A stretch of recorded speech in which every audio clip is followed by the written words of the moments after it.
And that's the type of shit that make me want to cleanse the nation. You see that dragon in the booth, you better get to praying. You know I'm frigid with the rhymes, you niggas fixing to die. I might make it look easy as pie, make the minute shit light lyrically, pull out your spine, hope you niggas to try that, baby. Fuck with your vibe, I'd rather stand on the spike, nigga.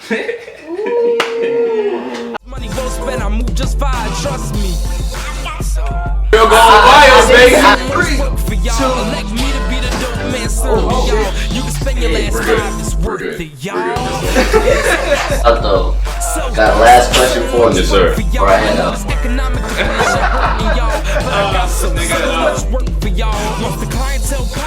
I want to use my superpower for evil. I want to use my superpower for good. This is the X-rated for the thrill. Y'all wasn't ready for this. Oh shit. What's good in the hood? This is For the Throat Podcast, episode 59. I am your host, MC Thrills, co-hosted by Poppy X Dinero, special co-host in the building. Once again, Third Eyesight, and we got special guest JMAC the Dragon is joining us tonight. Thank you for having me, my man. Appreciate you coming through, man. Definitely looking forward to this episode, man. Other than the artist, how are you doing in life? It's been alright, bro. I do inbound sales as a day job thing, and so I've been kind of doing that. I went through basically we're having changes up at the job, so I've been trying to get used to that. You know how that goes. I commute to Austin about 3 days a week, so it's an hour to and from. That's not always the bee's knees, but that role really just, I guess. Ultimately, I'm in a place of I have my day job. I do that. I'm doing my music thing, you know, on the weekends or when I get off work and stuff like that. But I feel like this sense of stagnancy isn't a word, but being stagnant. You know what I'm saying? Like, because I'm trying to. I think it's just the process of being in this trying to make your dreams come true. So you're going through the grinding and the hustling and stuff like that. So it's a lot of similar routine. I go through my week. I'm doing whatever show I can get or whatever. I'm trying to find an opportunity. So I feel like I hamster on the wheel kind of, but I know that I try to be at peace with it in my head because I know that this is part of the process, and you can't. Everybody kind of has to go through this, you know. So I guess that's a long way to say I'm alright, man. That's what you're here for. I'm glad you didn't just say I'm good. No, I was like, bro, y'all about to get a lot. No, I'm glad you broke it down. Yeah, you broke it down. That's what we're here for, man. We're gonna start off with this shot here. Hell yeah. In the skull. Yep, the skull cups, and then we got the alien cups. Oh yeah, that's an alien. Cheers. Cheers. Cheers. Day Made behind the scenes. Shout out Day Made. We also got Carlos behind the scenes. Carlos, one of the best photographers in SA. Shout out, nigga. He's gonna come out with his fucking first hit single. I'm a photographer, bitch. Coming soon. That's not happening, but you know. Alright. Dang, I was gonna say that sound like the Carlos I was talking to earlier. It's like the big host. Right. Damn, man, why you stuck like that? He's funny. I know he's funny, right? I just got a lot of personality from your typical rapper. That's good. Have you ever thought about doing any level of acting or skits? I wanted to. I was a theater minor in college. Oh, okay. Yeah, and I went in. So that was an interesting phase because I went into that thinking I wanted to do the Childish Gambino, rap sing thing or Drake rap thing. Okay. A part of me still does, but when I got into the theater program, there was a opportunity. So the seniors in the program, they were having their final projects come up, and so they were needing freshmen. I might have been a sophomore or freshman at the time. They were needing underclassmen to basically star in their final projects so they could get their grade or whatever. So basically, it was my first experience with actual acting, where we met. I met with the group and the senior that was over it. We got the scripts and stuff, and then I was going home and rehearsing. That's my first time ever doing this, rehearsing lines. I learned about what blocking was. Certain lines trigger certain maneuvers that you should do. So when you're watching a movie and so and so says something, and they walk over here and honey, you didn't pick up the groceries, and they walk over here and pick up something it's called blocking. Is that's triggered off that line. Like you say that line and then you move over here. So that's all. Like I didn't even know that was all. That was part of. You know what I'm saying? Yeah. Like yeah. But you just being behind the scenes, you get to learn. And so I realized that this acting shit. I think I may have like I can't think of the word. Not diminished it. Like I think I didn't take it shit. It was a lot bigger than I thought that it was. I thought I was like, oh, I could just fucking act. I could just say some lines, whatever it is. But go behind the camera and just, yes, this is... That's it, but as it turns out, it's like an intricate thing. Like, you really... These motherfuckers up here, they're making it look easy, but that shit is not a joke. You know? And so that's what made me realize that maybe I need to, like, step back and really just focus on, like, one thing. Let that open doors. Music, let that open doors for me to go into acting and stuff. I still want to do it. Because I feel like I'm a charismatic, funny guy, so I think that I could do well in that, but it's just not something. That's a time investment, just like music. Sure. Music is an investment, and the way that I'm trying to go to get on. I don't have the focus, I guess, or the time to do both the way that I would need to really pop like that. So I just took a step back. But no, I have thought about it. Acting, I definitely. Have you seen Atlanta? I don't know if you, Childish Gambino's show. It, but I've heard of it. Y'all should check that out. It's a really dope show. But that or like. You know, Drake's has done. I would love to do stuff like that, little skits. I'm gonna start getting into doing that more in my videos.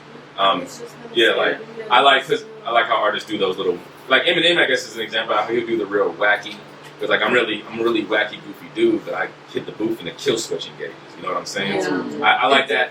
I like that duality though, just so people can see that. Oh, here's the lyrical rapper, whatever it is, but then his personality. You know what I'm saying? Here's the other side of it. Because I'm just engaging a different side of me. It's still me. Yeah. You know, so, yeah. So I like how you brought up the acting. It's funny because we just had someone yesterday as a director and a writer. He's shooting a movie called King of the South.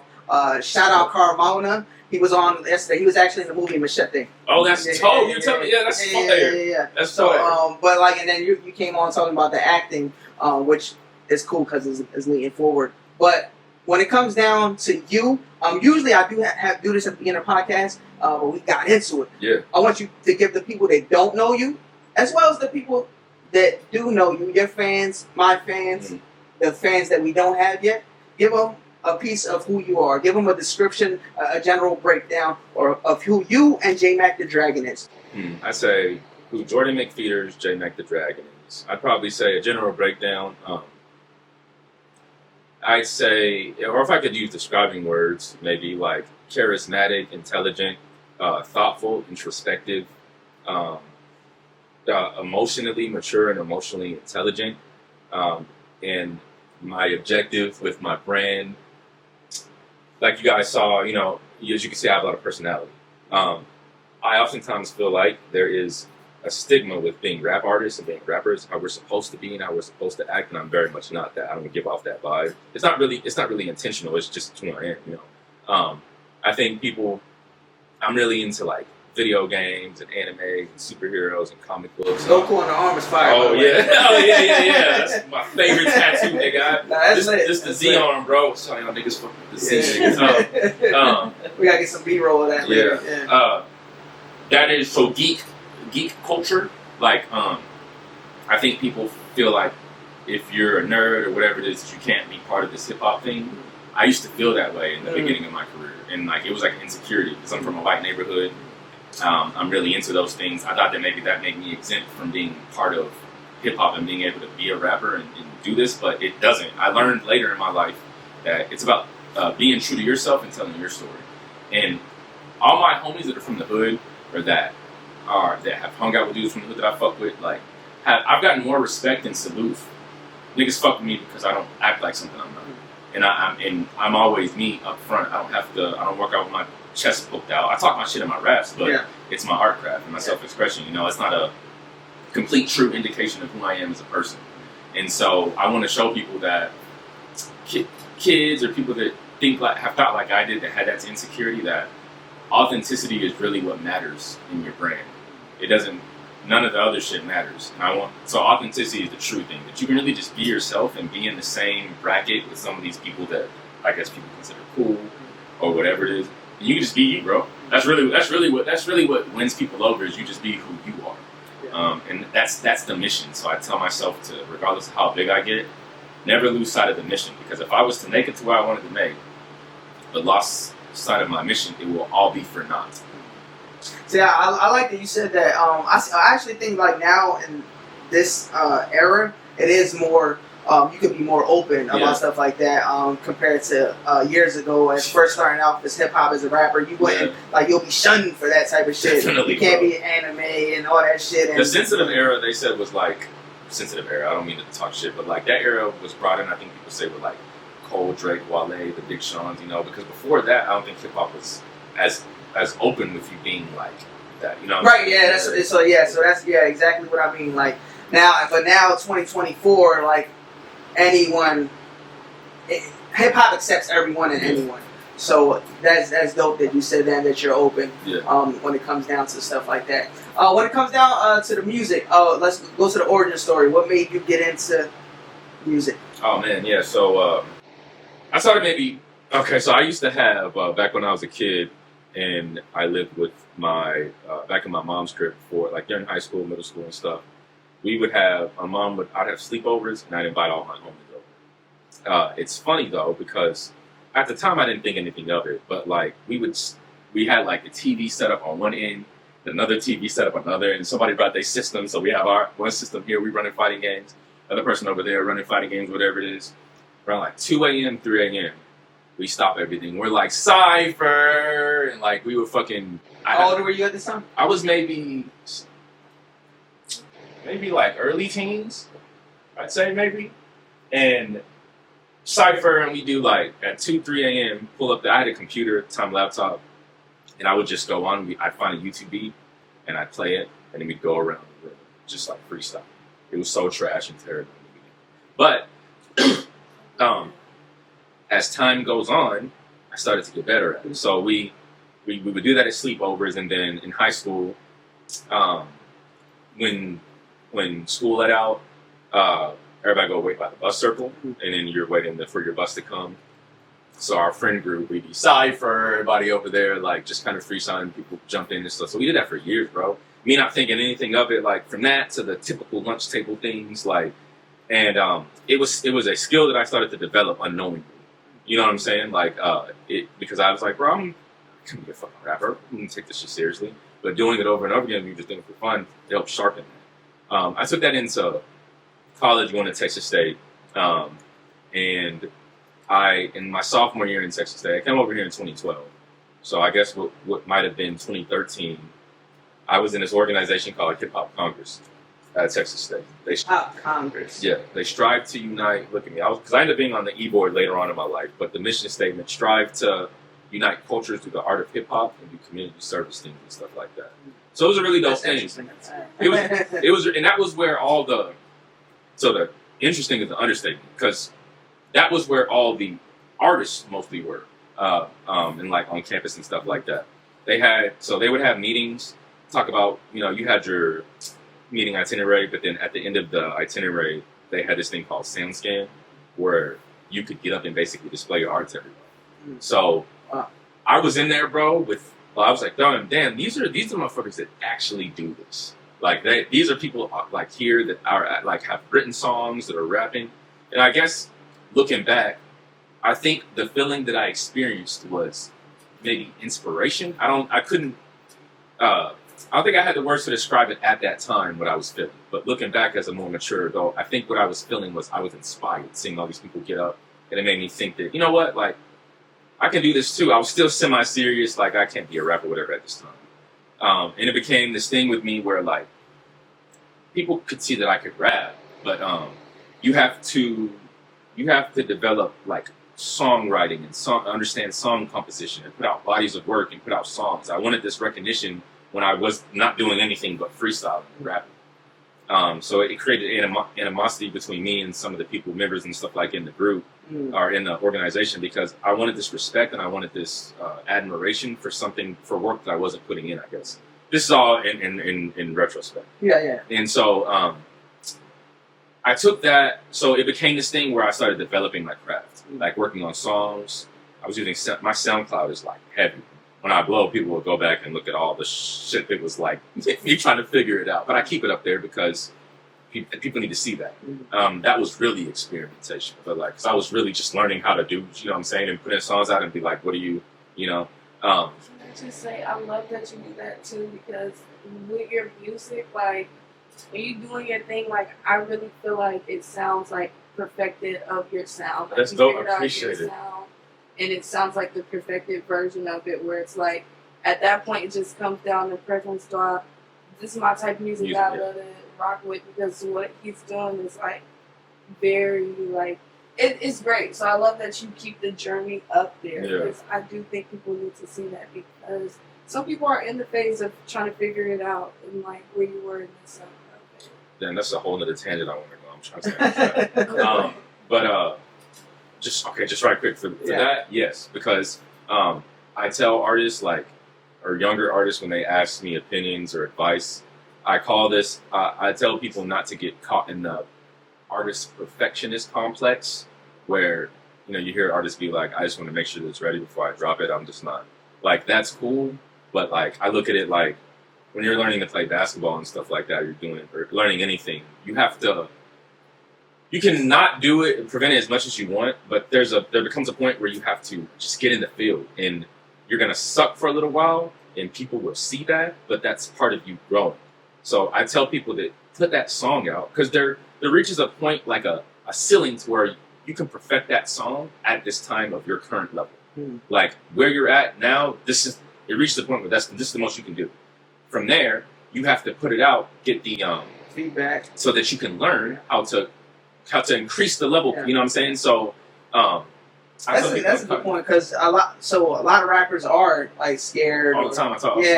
And you need that criticism to level up, like you were saying. I got shot on a lot, bro. It like not shot. That's dramatic, but like it's what it felt like. But like I wasn't always fucking JMAC the Dragon, lyrical, spiritual, miracle. Like it was a lot of like back to the drawing board. Like, and I had to take this criticism, and I think artists want to avoid that because we're sensitive about that shit. I feel you, but like there's a part of this that's unavoidable to reach where you need to go. So there's that tangent. Where were we at previously? So the music. So semi-serious at that time. As time went on, I started to improve, put out songs, put out body of work, started to kind of get it was just JMAC at this time, I think. So really my last name is McFeeters, JMAC. My first name is Jordan. It's a really basic, just terrible last, but I kept it because niggas used to call me that in middle school and family. Before I ever did rap or anything, people called me JMAC. So when I started rapping, I didn't want to make it be like, oh, I want to come up with this name. I want to pick something that's organic and closer to home. JMAC feels like it's close to my name as Jordan does, so I went with J. So I'm doing that, and like, I think it was 2014 Forest Hill Drive when that dropped, Cole's project. Up to that point was semi-serious, but bro, that shit fucking touched me in a way I can't even describe, bro. It literally was the thing to inspire me to take my craft seriously, doing to make the job out of this. Because that album was just, and it's what solidified Cole as my favorite rapper. And biggest influence, because I was like, bro, this album is, and at that time I think it was December. It came out like early December, and I think that's during the time everybody was like, I was in college, I had an apartment. I think my roommate went home. The city is like dead because everybody goes home. You know what I'm saying? So like it's like a fucking, you're the ones that like the rapture, bro. Like you're the only one left behind. So like I had a lot of time. I'm an extroverted person, or I was a lot more then. I used to people start hating these motherfuckers, but no. At that time, I was a lot more extroverted, and so those times were hard for me, being just alone, being alone like that in the city. But because of that, I was able to like really absorb that album and like just marinate on that album. And that shit was like, yeah, bro. It made me think that next week I went home for Christmas break or whatever it is, see my family and stuff, and I went to two of my best friends from high school that I still talk to this day, that we're still close to this day. I went to one of them got an apartment outside of their mom's crib. He lived with this girl. So how we would do it is like, we were like three amigos in high school. So anytime I come home from college, one of them didn't have a car, I'd pick them up and we'd go to our friend who had his own apartment. And I'd do that every time I came home. So this was just like every other time I came home from college visiting. Picking my homie up, one of the tripod, went to go to the other dude. So we're in there just smoking and stuff, and like, we were just listening to music and we were quiet. I've been thinking a lot, bro. I've been thinking because I got off the album that week before, and off the J. Cole album. Off the J. Cole album, yeah. And I was in everything. I was like, we were in there quiet, just chilling. And I broke the silence, and I was like, "Yo, I think I can really do this, bro." I was like, I think I can. I think I want to do this like for real, y'all. I'll never forget that day, and here I am 10 years later. 10 years ago. 2014. So, going to, back to J. Cole, before pre-pod, we were actually talking about the J. Cole and the Kendrick beef. And I was like, just to let you know, because I didn't know where he stood. I said, just to let you know, I'm on J. Cole's side. And he stood up like, yeah, this is King the fucking Cole. podcast I'm supposed to be on. King Cole, nigga, I came to the right place. Okay. This is gonna be a long one. Okay. But I feel like this is a very measured, logical, tempered perspective of this. What happened? So my issue with it is that there's been an obviously budding thing with Kendrick and Drake for years. We know that, right? Yeah. I felt like Cole didn't deserve the diss because the part of the diss that was directed towards him with the first person shooting shit. Because let's go off of I don't know what goes on behind the scenes. So there could be shit. This is just going off the information that we know. Mm-hmm. Let's hypothetically say everything we've seen across the years in the media has all been correct, right? Hypothetically. So nothing to me has indicated any beef or issues between Kendrick and J. Cole. If anything, we're trying to see there's the talks about who's the better rapper, but they had the everybody was hyped about the collab project potentially happening. Like everybody always grouped them two together, right, over the years. So there's nothing that I saw that was disruptive of that between them, And so that seemed, because of that seemed as if, from glance, that he was dissing J. Cole just for doing the song with Drake. Which, here is my evidence. I'll write a whole fucking dissertation for you niggas. Okay, look. So, that's unfair because, A, the shit I was just saying about there having no issues between them and their relationship, at least seemingly to the public. B, in First Person Shooter, which I love the song, which Drake did a little bit better to match the energy that Cole did, but that's my opinion. I'm an MC. Fucking, the first part of the song, Drake he's talking about dinner with fine women, and they're asking who do they jam, and it's like, just you and Cole. He purposely left Kendrick out. Mm-hmm. That to me was within character based on what we've seen from their issues. Yeah. That seems par for course. Okay, makes sense. He doesn't fuck with Kendrick. Yeah. Makes sense. In the second part of the song, I believe Drake is diabolical like that. When he does everything's on purpose when he does it. You saw that Kanye interview? I was about to say, yeah. I was just about to say that. When he was talking about how he sets it up like war. Yeah, bro. See, I told y'all remind y'all don't believe me. Yeah, bro. The nigga I was but definitely. And so in the second part of the song though, Cole celebrates the big three and includes Kendrick within the three. Yeah. You see that? Cole did that. Yeah. Drake did. I was like, are people not listening? Yeah. Drake didn't. Cole did it.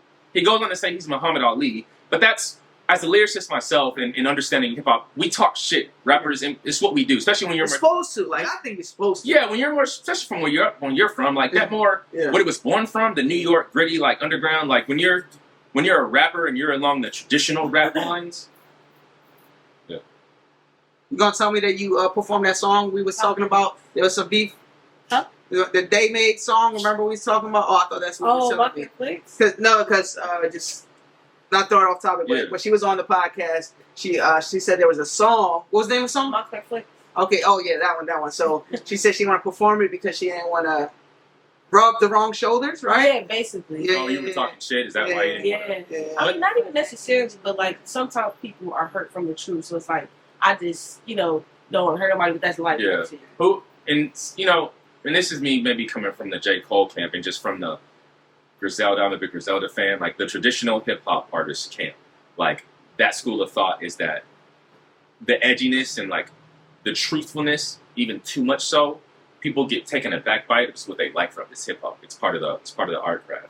And so, as an MC and that myself, we talk shit. I think the key factor is that you're friendly with I had a homie of mine who also talks shit in his rap, and he's like, bro, niggas look at me like I'm an asshole to people, but they don't. You do the same thing, and they don't react to you. I think the difference with me is that I'm such a friendly guy that people are because I'm so friendly, people are able to distinguish that that's just his art craft. Mhm. Like, they know that JMAC as a person is not this dickhead, this macho fucking like artist who feels like he's better than everybody.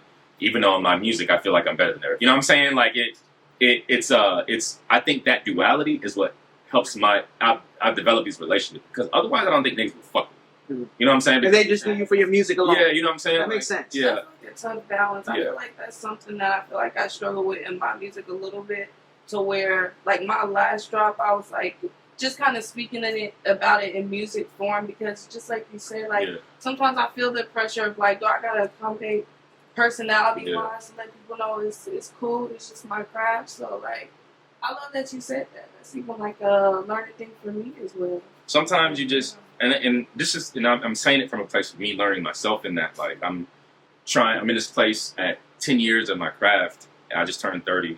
I'm trying to like develop in my artistry and like push the envelope a little bit further. You know what I'm saying? It's like it's art, so it's a thin line between pissing people off and like losing fans, and then also being like, oh, that was raw and passionate. I really fuck with that. The way that we feel about J. Cole, we listen to him say some like shit, and we're like, yo, like, as I've learned this, that's a hard balance, like you said, to hit, and I think it's something that only comes with like experience and time. You know what I'm saying? Yeah. Can we get back to the J. Cole point? Because I know we kind of. Oh right, yeah. So I was saying that basically, like, for him to, I thought that he did not deserve the diss, because it seemed as if he was just doing it because, like, Kendrick made the comment in his verse about niggas clicking up, like, but they're not clicking up, nigga. Them niggas have been boys. I don't know if people. I'm a J. Cole fan. I don't know how many's real J. Cole fan. I'm a J. Cole fan, so I pay attention to the stuff that he says in his songs, and if you pay attention from the warm up and the come up. Cole fucked with Kendrick. Yeah, bro. Yeah. And then, but like, if you pay attention from like the come up warm ups to like mixtape days to now, Cole has grown. He's explaining how he's grown in his music, from having a girl with fucking bitches and sent to her to understanding that was the wrong thing. So in Middle Child, he talks about how him and Drake were friends, how Drake gave him the rollie, how the hip hop game wanted him to diss, and where just like where we're at right now. What he said in the song about he wouldn't diss somebody for clout, for anything like that. And here we are with the Kendrick shit that it's like, said nothing at all. This is a worthy reason to diss. I did not deserve that, and they've had a relationship. I heard shit about Future doing this in the first place because he was upset with Drake for doing a collaboration take with 21 Savage, and they're supposed to have What a Time to Be Alive 2 coming out. But what if Drake just liked 21 Savage, his music? They just wanted to do it. What if it just made sense? Does it have to be like a fuck you Future thing? Right. Could it just be that I fuck with 21 Savage too, nigga, and I'm gonna do this now, and we'll get to our shit later? Like, so. And I don't even like, that's the thing, was even 21 Savage beefing with Future, or it was just some like jealousy type of shit? Like, bro, that's what I'm saying. Like some industry shit? I'm saying from the outside looking in, it looks like it's some industry it looks like it's industry jealousy shit. That you're just jealous. But I was like, bro, that's whack. I don't give a fuck if this nigga goes and does music with this other nigga. Like, we gotta make money this nigga has a family and like all types of shit, bro. Like, and they have a collaboration project already. Cool. Let's end it on that. Is it? Yeah. It's done now? Yeah, basically it's like. Okay, so cool. We can end it on that. Dope. Restroom break, please. Bladder stuff. Thank y'all so much for tuning in with us at the For the Thrill podcast. Again, it's your girl Third Eyesight. Follow me on Instagram at THIRDEYESIGHT with the _. Don't forget the _. And my name is JMAC the Dragon on Instagram. That'll be JMAC JMAC _Dragon. On Netflix, HBO, Disney, Hulu. And then Hulu. You sure you want another shot? Hell yeah, throw the thrill going wild, baby. I think we ain't got it, but I think he just said he wanted a shot of Don Julio. This is the X-rated for the thrill. Y'all wasn't ready for this. Oh shit. And the uncensored. Well, knocked out. Not the uncensored. Alright, you on over there? Is the mic Boom. Did you get one? Oh yeah. Mic check. I'll turn on my mic. Yeah. Mic check. We're gonna run in 3, 2. Oh shit. We're good. We're good. We're good. This we're good. Where I left off. We're back with a bang. We're back. No. Thank you for joining us. No. So basically, I think where I left off. Oh, the collaboration tape thing. So yeah, I was basically just saying, bro, that it seems like Future was upset. Just me reading articles and stuff. I know it has to come from some of it is having to do with the girl too. Surprise there, I guess. Yeah, that's what I heard about it. The B. I was reading because bro. I started going down a rabbit hole because that song from Drake's last album, "What Would Pluto Do?" I really like that song, but after this, I went back and listened. I think he's like, "What would Pluto do?" I fucked the hoe, so he fucked the hoe, so I did it. I think that was Drake referencing having sex with might have been Metro Boomin's girl or Future's girl. Like, based on the articles, it's a lot of bullshit, so y'all go look for yourself. But that's how you know someone like is really into music, when they start researching lines and going backwards and like, oh wait, hold up. Because I was trying to put it together, and so like it seems like, so that's a part of it, having to do with the girl. I don't know the full extent of that, but also if it's just about jealousy, I think that's sort of whack. But going back to like, I was talking with some friends about Cole dropped the tape, which was phenomenal. I have had that shit on repeat. It's been the best of fucking Might Delete Later. My inspiration has been up here. Yeah. But any fucking way. The last song, the diss against Kendrick, the 7-minute drill. We actually, when we was potting, I think it came out that night. Really? Yeah, we were in the middle of potting, and y'all niggas seen that on your album? And it dropped, right? With the Find the man, because one of my friends was like, "Bro, have you heard?" I was like, "What are you talking about?" He texted me randomly. I'm all high, just chilling, and he's like, "Bro, I thought Thursday night, right?" Yeah, I thought you of all people would have known. I was like, "What are you talking about?" He said, "Cole dropped the project." I dropped everything that I was doing, bro. I was like, "I'm going to fucking done with that shit," and I was up all night listening to the whole thing. But basically on the diss track, I was talking with some friends, and it was like, he was saying, bro, one of my homies was like, I didn't think that he was going to respond because I think that I thought that maybe he was going to understand that he caught a stray bullet amongst a fight that was between Kendrick and Drake. So I thought about that being Cole's mindset too. And maybe it was me also putting myself in the position to how I would respond. But then I also probably would have responded as well, because even though the diss wasn't mostly towards Cole, I still would have responded because if we say we're that nigga, like, this is the time to prove it. Right. And so I saw, ironically, man, I love this for hip hop. Yeah, and bro, I just wish it wasn't. I wish it wasn't so like revealing fake relationships.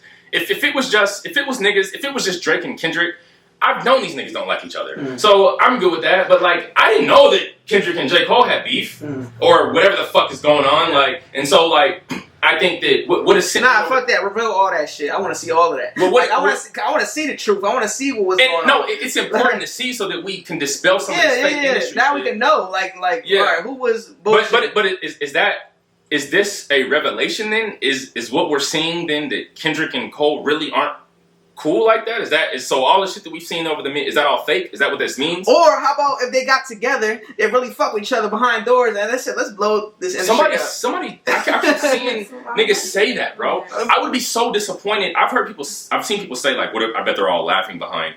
I would be so disappointed in niggas if they're doing this like for just publicity, bro. Because you imagine if you're so rich, right? Me, you.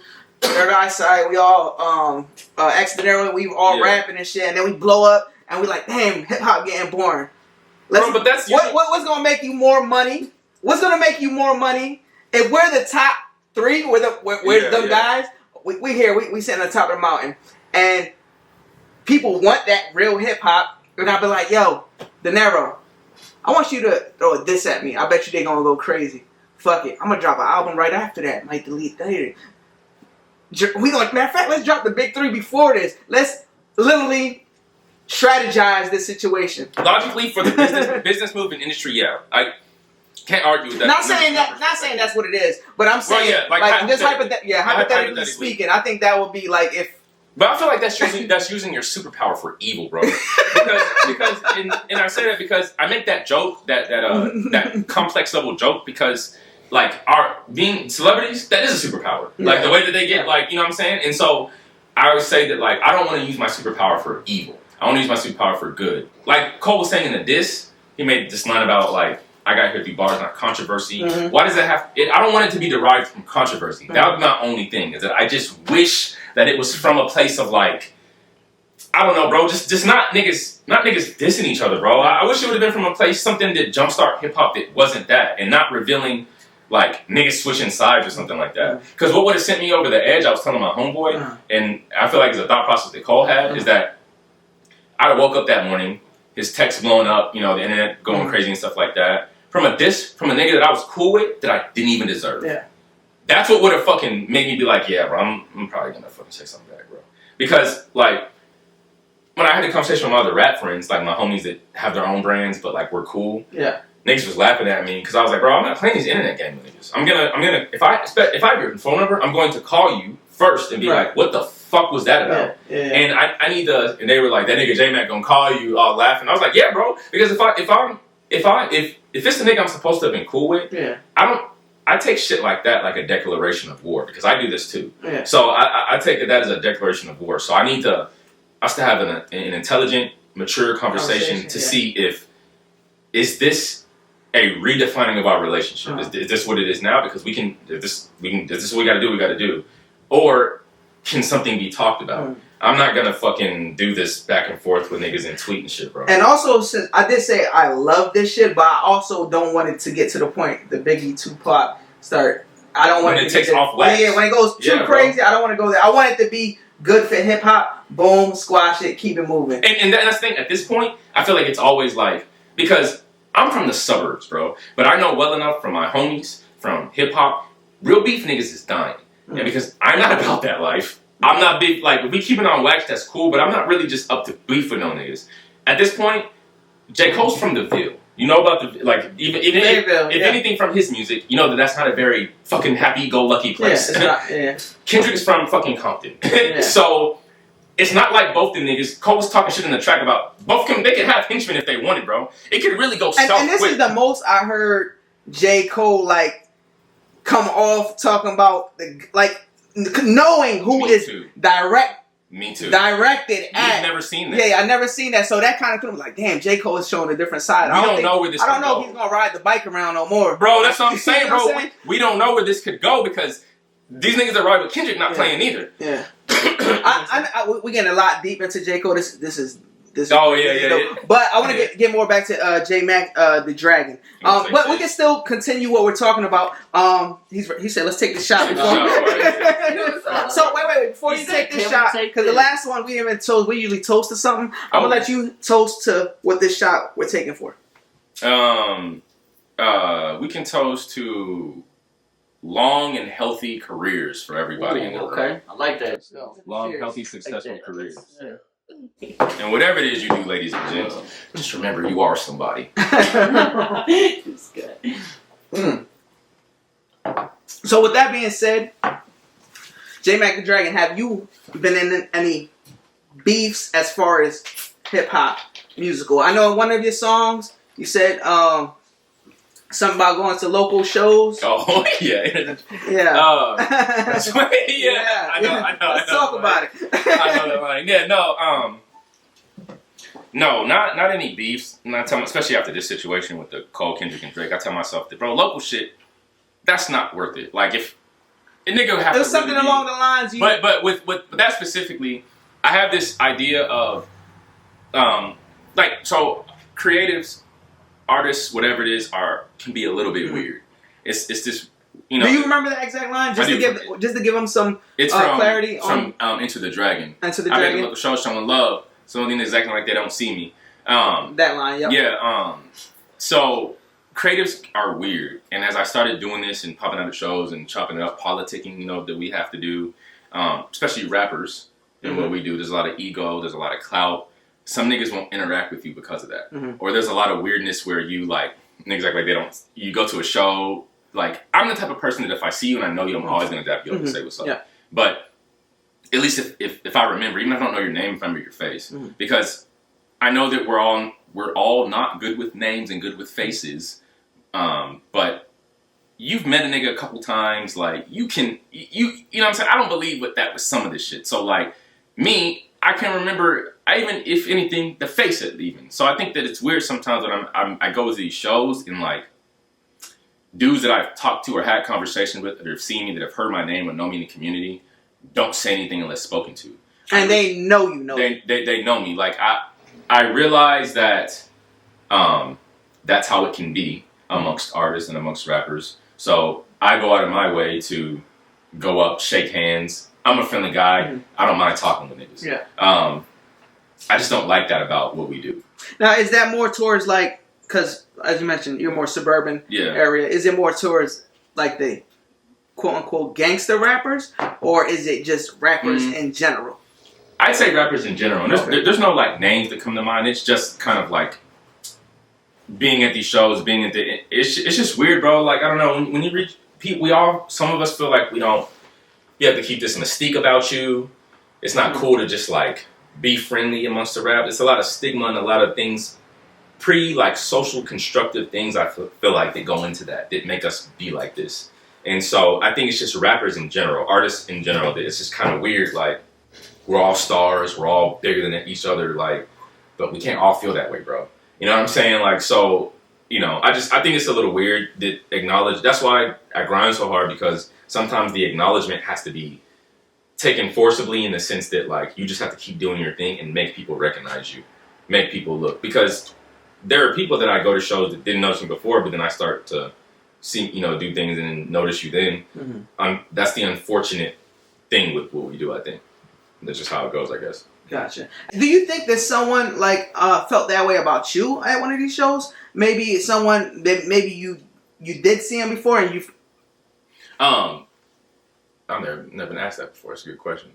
Just to play devil's advocate. Yeah, I would say, now that I'm thinking about it, I would say potentially it's a fear of mine. It's why I try to when I get off the stage and everybody like is telling me how great I am or how great I did or whatever it is, or they like my set or they like the song, I try to get their name and remember that. Yeah. Because I don't want to be that out of touch celebrity that's like, and I know it's impossible to know the names of all of your fans if you really fuck with you, but if I can at least give an effort, I feel like some of these things don't give an effort because it would be basically without you, I wouldn't be where I'm at. That support and like you not acknowledging me and stuff like that. So potentially, bro. I have to pay attention to that then. Now that you bring it up. Now the reason I say that, I know you're gonna say, but I just don't want to lose this. Yeah. So with the podcast, it was maybe 12 podcasts ago. I had an artist on here, and he was telling me how a podcaster wouldn't get him on their podcast, and he don't know why. And I'm like, I'm open to have everybody on my podcast come tell your story, blah blah blah. I'm not like this podcaster. And he's like, yeah. And he's telling me, yeah, I fuck with you. That's why you hit me up, boom, boom. But then now, like, I'm at the point where like people are hitting up my inbox trying to get on a podcast, and I'm like, I ain't gonna lie. Sometimes I'll be missing messages, and I gotta go back and like, dang, this guy hit me up weeks ago, and then I'm like, maybe like the thing I didn't want to be. I'm like, I feel like I'm kind of being that. Same thing. Yeah. So I gotta go back and be like, look. My bad for missing your message, but look, I got a lot going on too because I also have a day job. I edit my podcast myself. I also do music as well. So with all that going on, that's what made me it triggered when you said that. And so I think the fact that you go through, even with me, when we hadn't talked for a while and you reached back out to me, I think the fact that you do that displays character. Yeah. And which to me means more to anything, and it's very lacking in the industry and what we do. Yeah. But that displays character in a sense of still remaining in touch and humbleness, because you reach back out and you explain that it's not like I don't fuck with you thing or you're too small. It's just that I got a lot going on in this heart, and you're a person too. Yeah. You know what I'm saying? So I thought that was super cool, at least between me and you, that you do that with people. Yeah, and it's honestly, I don't remember that I did that to you. I was just saying that in general. Right, yeah. Well, it must because the reason I also too is like today I see there was a message for like a month ago. Someone hit me up and I'm like, shit, let me get back to this person. I ended up calling him and we talked. He was working anyways, but that's a whole nother story. But I was like, it's stuff like that is like it triggered me to ask you about how about people think about you when it goes to the shows. But now, and I fear that, bro. It's something. That's why I try at every show. It's something I try to keep in mind. Try to remember these people's names, shake hands, and remember you the next time. Yeah, if it needs just a high. Oh yeah, I was gonna say, I love that you take that very seriously too, because sometimes I'll be worried about that, but then I kind of got to a point where I'm like, look, the people that's gonna get it is gonna get it, and then it's gonna align in time and too, because I just always try to have that grace of like, you never know. I'm like, who knows what maybe somebody went through before this show? Who knows, like, there's certain people that have that nerve thing where, like, they trying to get in the zone before they perform. They don't even got space for it. I'm like, who knows who got bad eyesight where they don't got their contacts in or something. Like, I just try to always think of, like, those things, too. But then I cannot deny, like, the energy that you say. Because that was kind of, like, the thing that threw me back first stepping on the scene. I was like, okay, it's like this. That's weird. I just said what's up to this person last time, but now all of a sudden, like, okay. You just read my mind in a way, because when he was saying that, I was thinking of that because I wear contacts and I wear glasses. But when I didn't wear contacts or glasses, I didn't know who the fuck was like. I had to be close to people to know, and I mean, not crazy, but like I would have to be up close and personal. So like if he's over there, I might have to squint a little bit with my contacts off, and I'm like, damn, who's that? Because he looked like just another Spanish person from here. All I see is the beard and shit. Shout out Carlos in the background. For sure. But that's a good point. I think that it's weird, like you said, experiencing that like you would have. And me, I think it's weird because people like sometimes I feel like boost me so much after they see me perform or see how the skill is just from experience, and like I think people do that, and it's like I try to. If you feel like I'm up there and I try to do the extra mile to remember your name and your face, I feel like you should do the same for me. Yeah. You know what I'm saying? So it's weird when niggas don't reciprocate that energy, like, because... I'm so sorry. No, you're good, yeah. I will say I also noticed, like, I've noticed just from... Because I really be observing. I noticed from observation, like, when certain people have, like, it's like a certain level of talent, just honestly speaking, it seems like a split between woo-woo-woo or, like... They see it and they just will not say nothing at all. And I think sometimes we do see great things, and I notice like people have like a speechless effect to it sometimes.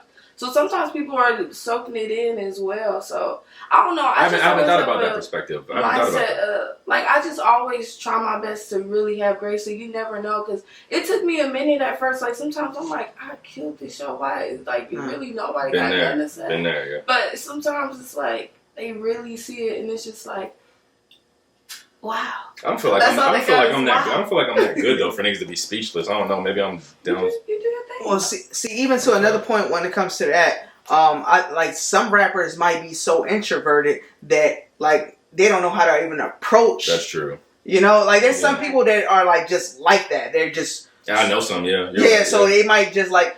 Oh, I want to go say something, but I don't want to say something. Maybe he thinks you're going to be weird, and it's just like, you know what I'm saying? They have a 20-minute internal dialogue before they even say right, exactly. Yeah. And by the time then, you're already gone, and you're like, why this guy ain't saying that? But then again, why you didn't say that? Right, yeah. You know what I'm saying? But that's the reason why I try to like, not let those thoughts, even if I feel that way, I'll just be the person to, because if we both feel this way, nothing's gonna get done. Yeah. I don't mind being the person to be like, hey, what's up, bro? Like, I always try to tell people your set was dope, or like, you know, niggas that I like, I try to tell people and you know, geek out about people and their ability, because I'm a fan of hip hop, regardless of how good I am, regardless of how dope I am. Like, I like good music and I like good hip hop. So.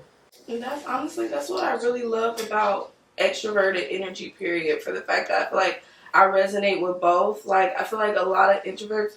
They go in because also we living in a world that's like built for extroverts, I feel, in a lot of ways, but I feel like it can never take away from a lot of energy that's exerting, like, for y'all to keep certain things going, to even be that person to like, we're both going through something on one side, but I'm gonna be the person to do this. Like, that's really taking a step a lot. So I think that's something that if introverts don't see that within extroverts, it's something that the other side could appreciate about the other, on how we all balance each other out, for sure. And it's been like that, but being outside of music, it's been like that with my friends. A lot of my homeboys are dudes that aren't very like just like extroverted, friendly. They don't share shit with everybody, or like whatever it is. And I was the first person like, hey, you can tell me about your feelings if you need to. But over the years, niggas are like, yeah, cool, I appreciate it. You know, they do their own thing. And over the years, as I cultivated that environment, they started to feel comfortable with sharing things with me. And so, but I realized not everybody is like that. Yeah. And I wouldn't have made some of the friends that have some of my best friends I probably would not have made if I didn't go up to them and interact with them. Yeah. That just is what it is, because we got a behind the scenes question. Oh, that's a question, not the 5. Okay. I was thinking that was 5. Okay, gotcha. That was quick. Didn't mean to ignore you. Okay, yeah, cool. They made behind the scenes. I got a question for JMAC the Dragon. Yeah, so speaking of performances, first of all, you fire every time. Like, that's no doubt. Like, thank you, I appreciate it. Me and Third Eye Shot was just talking earlier about like what you do. So it's part of the question, but it's just something that's been observed. I feel like every show you do something a cappella, which is not, or live, which is something that a lot of artists don't do. Like, it's a very unique thing. And that's something that y'all actually both have in common, you and Third Eye Sight. I think it's super unique to see. And I was curious, like, is that something that you do every show, or is it something that you do like intentionally with certain sets, or is it even something that you notice that you do? I picked that up from somebody. When I came out to Texas State, the artist there, I've been promoting him on my most recent song I dropped last week, Nightlife. AQ, he's an artist. He's one of the big artists that was in San Marcos and at Texas State. And at the time, it's like my big bro. It's one of my closest friends. And he was the biggest artist around at the time when I got into school. I noticed that was something he did I learned my stage presence from him, and then went off of him and developed my own thing. But that was something he always did, was acapellas before his set. And so I started picking it up because you know what it does is it like sets this tone, and it's a good way to display. I feel like I have this thought, where people don't know they want to hear some real rap shit till they hear it. Like, they think they don't, because it's, you know how music is nowadays, like, and unless you're Kendrick or J. Cole, whatever it is, people act like they don't want to hear some real lyrical shit, but like, you don't know you want to hear that shit till you hear that shit. And you hear a nigga really spit, and you're like, yo, like, you know what I'm saying? We've all had that experience.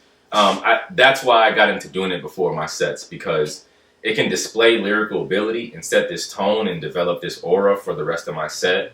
It like sets it for the rest of that, and people can really feel that. It's no music behind it. It's just me and my punchlines, my flows, my rhyme schemes, all the technical pillars and aspects of being a skilled hip hop, like, writer, artist, rapper, whatever it is. So with that being said, give us 8 to 16 of your hardest lyrical bars.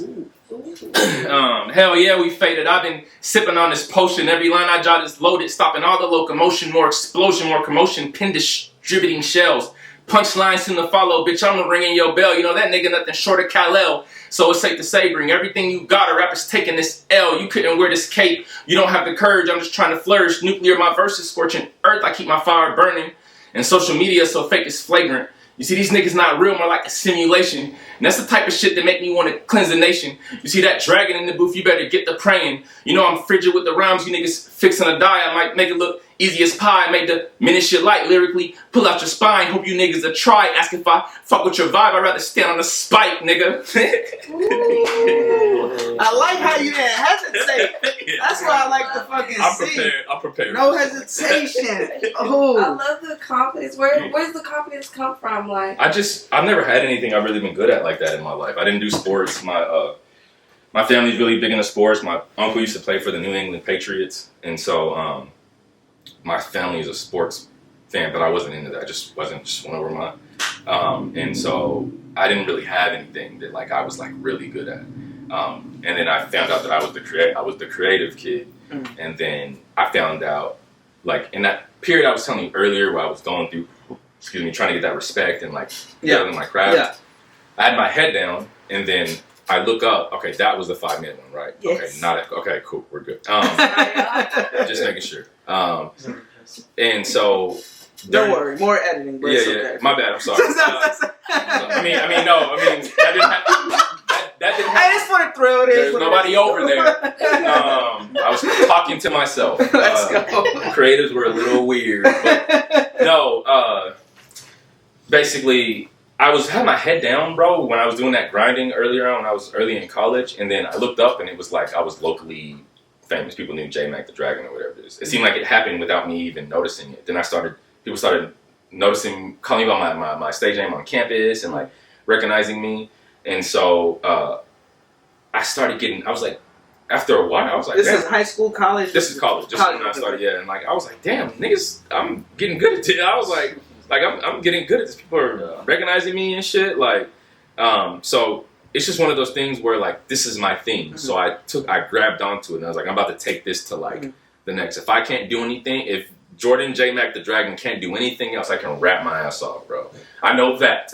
You know what I'm saying? So that's where it comes from. I deal with confidence issues as a person. I've dealt with them in like my job, my like as a kid in school and stuff. And so over time you like overcame it? Well, this helped me do it. Like getting the recognition and being so good at this helped me, I think, confidence overall, because I'm so very skilled at this, but it's not I don't do it arrogantly. I don't do it arrogantly, and I don't do it like on some cocky rap shit. It's because I've been doing this. I'm experienced, and so I think that I trained this. I'm here for a reason. You know what I'm saying? Like I put a lot of time into getting this skill. So put in them 10,000 hours. 10,000 hours. You know what I'm saying? It's not me walking in like I'm the best nigga just cause like I work for this nigga. I was pinned to the pad. Like, yo, thank you for tuning in. This is JMAC the Dragon. We're on the For the Thrill podcast, episode 59. My socials, that'll be JMAC_Dragon. That'll be Instagram, Twitter, JMAC the Dragon on Facebook, JMAC the Dragon on all streaming services. Yeah.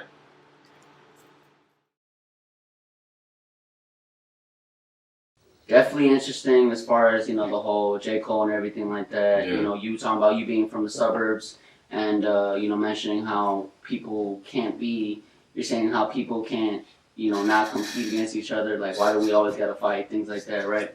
So, on that note, I agree with you on that, but I'm not going to lie to you. Like, just me being from Chicago, it's a little... Oh, you're up north too. Okay. Yeah. So, like, in San Antonio, like, I see a lot of people that was like, oh, there's rap battles. And I'd be excited to go to these rap battles, right? And I'll go. It's not the rap battle I expected. See, I grew up watching 8 Mile, you feel me? So, watching 8 Mile and everything, I was like, I'm expecting these dudes to go off on each other, talk shit to each other. No, they're just doing song for song, bar for bar. Which is not a rap battle. No, for real. Yeah. So, I'm hoping, one day that changes. You know what I'm saying? Like, I'm hoping one day it comes to where even if I get big, when I get big, if I'm able to hold, I go ahead and host the whole show and everything like that, where it's gonna be in an actual rap battle. Yeah. You know what I'm saying? And because the way I saw it in 8 Mile, yeah, they got very controversial at the end, right? But in the very beginning, it seemed kind of peaceful, bro. Yeah. It seemed like they were rapping back and forth, like, damn, he lost. He got to get better. Yeah. Now he's coming back. He's coming back, right? And I think. And so I'll say, bro, that like because I didn't come from a place with doing music where it had to be something that I needed to like get my mom out the hood or like make sure my family is good. It's nothing like that. So I had to derive my passion from other places. Yeah. One of my biggest places, or maybe the main place, I don't use outside of like taking care of my family and my friends and stuff like that. That's, I feel like the good rapper starter pack. You shouldn't have to mention that. You're kind of a terrible person if you don't have a desire to like blow, like when you blow up, you don't have a desire to take care of your moms and stuff like that. So I don't consider that, because that should be without being said, right? That when I get all this money, my people are good. So let's not include that.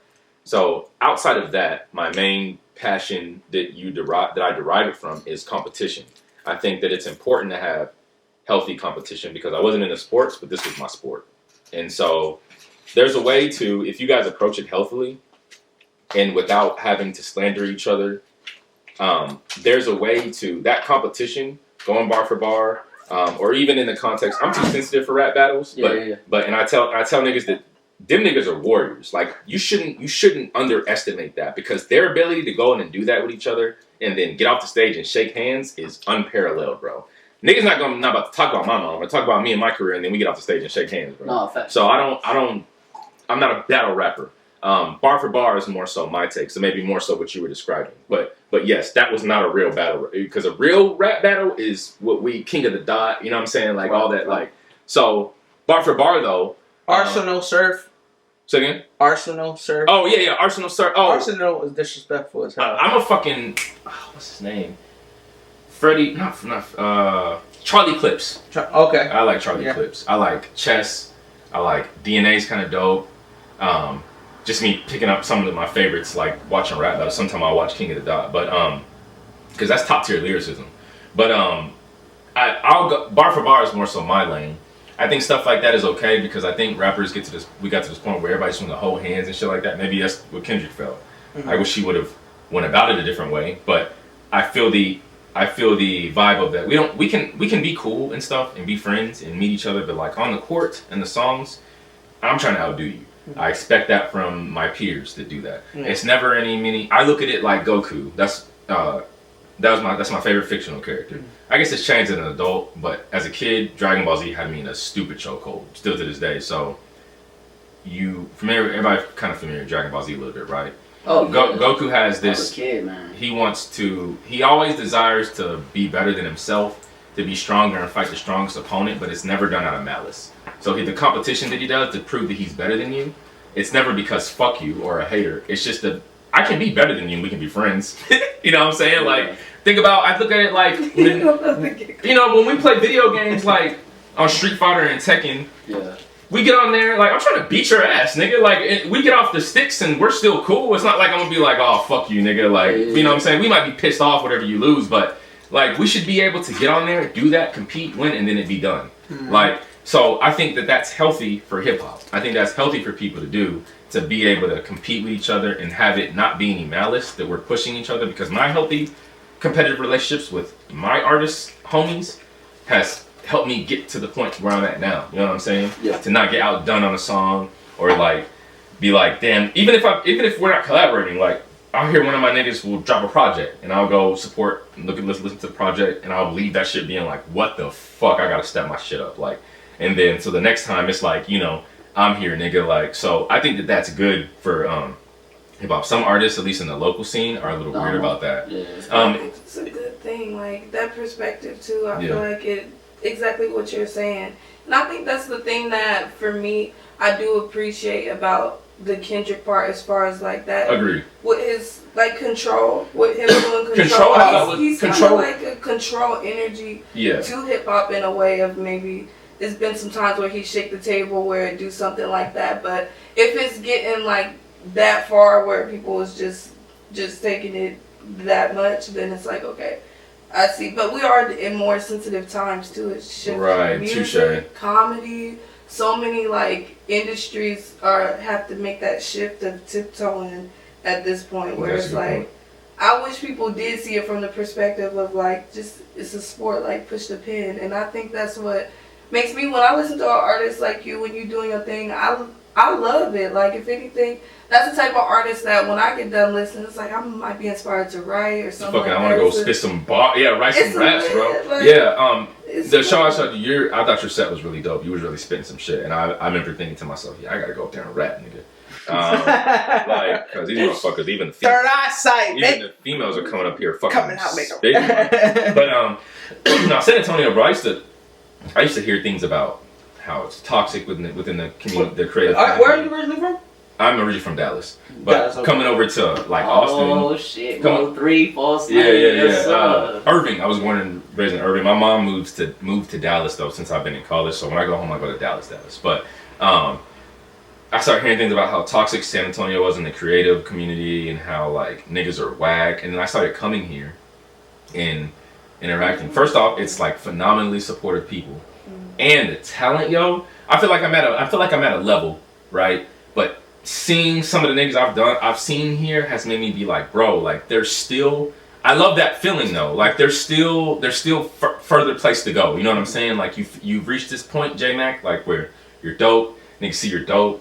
Like you're rapping elite level. But there's still a ceiling. You're not like, you know what I'm saying? Like, cause I get around these niggas, I'm like, bro, like what the hyphen or fucking like, just tons of niggas, bro. I'll be at these shows, I'm like, what the fuck, San Antonio? Like, where you niggas come from? And you saying JMAC, that's like your, cause I was gonna ask with you having like I think it's like 5-syllable, like a 5-syllable name. I was gonna ask you like a nickname or like, does that bother you at any level that people might say JMAC or the Dragon? Like, do they need to say JMAC the Dragon? Oh no. I always like to let people, if I met you before the music, I'm not gonna, at least while I'm not blown or not, I'm not gonna be like, well, hey, you have to call me JMAC. Like, nigga, you know what I'm saying? Like, oh, I met you with fucking work. Who the fuck? Like, I don't do that. I let people. Better call me Yay now. You know what I'm saying? Like, I let people be like, however, whatever makes you feel comfortable. It's funny to see people will do that of their own accord. Like, I will just, it'll be like, oh, you rap. They should check me out sometime. Yeah, I'll check you out sometime. It doesn't happen for a little while. They finally check me out. And the next conversation I have with them, oh my God, you're so good. Why have you not blown up? Or they'll call me like Dragon or whatever. You've never done that before. But you go check out the music and niggas think I'm dope. And then the next conversation is like, JMAC, what's up? Dragon, what's up? Like, and I'm just like, what's up, bro? You must have checked out the music. It's a good feeling though. Yeah, it is. It's dope to see. I don't like how people, I feel like people that know me should do, it shouldn't have to be, I don't like how I have to go a couple times with some people to check me out, because I feel like if you talk to me and you feel like I'm an introspective, intelligent person, surely that would reflect in my music. I feel like that's a logical train of thought, but that most people don't always have. So that part's a little irritating, because in the beginning of my 10 years, it was like, okay, yeah, it was a really good feeling, but then it started to become annoying, because it's like you doubt me and you come back and then you're geeking out. I appreciate it, but it's like, I wish you just took my word for it, you know what I'm saying? Because of us talking to each other, and like you know me to be a certain level of like solid person. To me, I would look at it like, oh, this person is like, oh, he's a pretty decent person. I bet his music is pretty decent too. It don't always work that way with people. That part's irritating. But when the moment when they come back and they're like, oh, you're just so fucking phenomenal, that part's dope. Yeah. Like, is this towards like when you speak to other artists, to fans, or it could be it's a difference. So like if you tell another artist that and then they don't check out your music, or to like someone you know personally, like what do you mean exactly when you? It'll be personally fans. Okay. Like it's less. Most of the artists, most of my colleagues, my artist coworkers, already believe in me. Like, and there's not a lot of artists that I am we might not be friends, but that I have a relationship with that don't think I'm dope at least some level. And I say that as modestly as possible. Like, that's not like arrogant. Like, just us having conversations and respect for each other's crafts. What I'm talking about is like people that, like my friends, or people that I'm trying to put onto my music. People that, because I don't need other rappers to stream my stuff. I need, people, civilians. That's what I'm saying. You know what I'm saying? Like, so then I've had a lot of, over the 10 years, it's a lot of like, but I learned that it's because of the stigma that's associated with being a rapper, a local rapper. You remember all the my mixtape is fire jokes? Like, oh, like all those jokes you see on social media about your mixtape being fire. You check out my mixtape. Yeah. That used to be funny, bro. But now that it's not funny anymore. Now that pisses me. Yeah. And my friends will make jokes like, and I know that they're not trying to. My civilian friends. Like the jokes when they say, instead of making a mixtape, you should go get a job. When in reality, most rappers have a job. So but that I get exactly what you're saying, because at the same time, most of these people that have jobs are just doing that one thing, or not doing nothing else with their lives at all. So I completely understand. And so it's more work. Yeah. And it's kind of like, bro, like. I don't know. I just really feel I hit that around where. Yeah. No. And so, so that part can get a little weird, but yeah, bro. I think me doing this and like getting able to like not be bothered by it, like it'll bother me still, even in 10 years where I'm at. But I've learned that I think that's just being a local rapper. It's like it's. A hobby that until it starts paying to you, and like that you're paying for until it starts paying you, and then B, it works against you until you're somebody. Like, I think at this level, I think you'll have people or women that think of the stigma first, because there's so many rappers on social media. Like, there's so many rappers that you meet just walking around on the street and stuff like that. You could probably go outside fucking right now and be like, hey, do you rap? You're like, yeah, I fucking dropping a mixtape. Like, so I think that's what makes it hard. And that's what a lot of that frustration came from with me. But I've learned to try to I've been trying to learn how to deal with because once you reach a certain point, when you start blowing up and stuff like that, then the perspective changes. It's like, oh, he's blowing up. I really want to fuck with him. Yep. You know what I'm saying? But like right now where it's like, even though everybody that you like was where I was at, Yeah. you know, people don't rationalize think it like that far, that. They yeah. don't rationalize it like that. So that part's a little bit of that part sucks, bro. But you know, So, like with me, right? So I work for a bank. Yeah.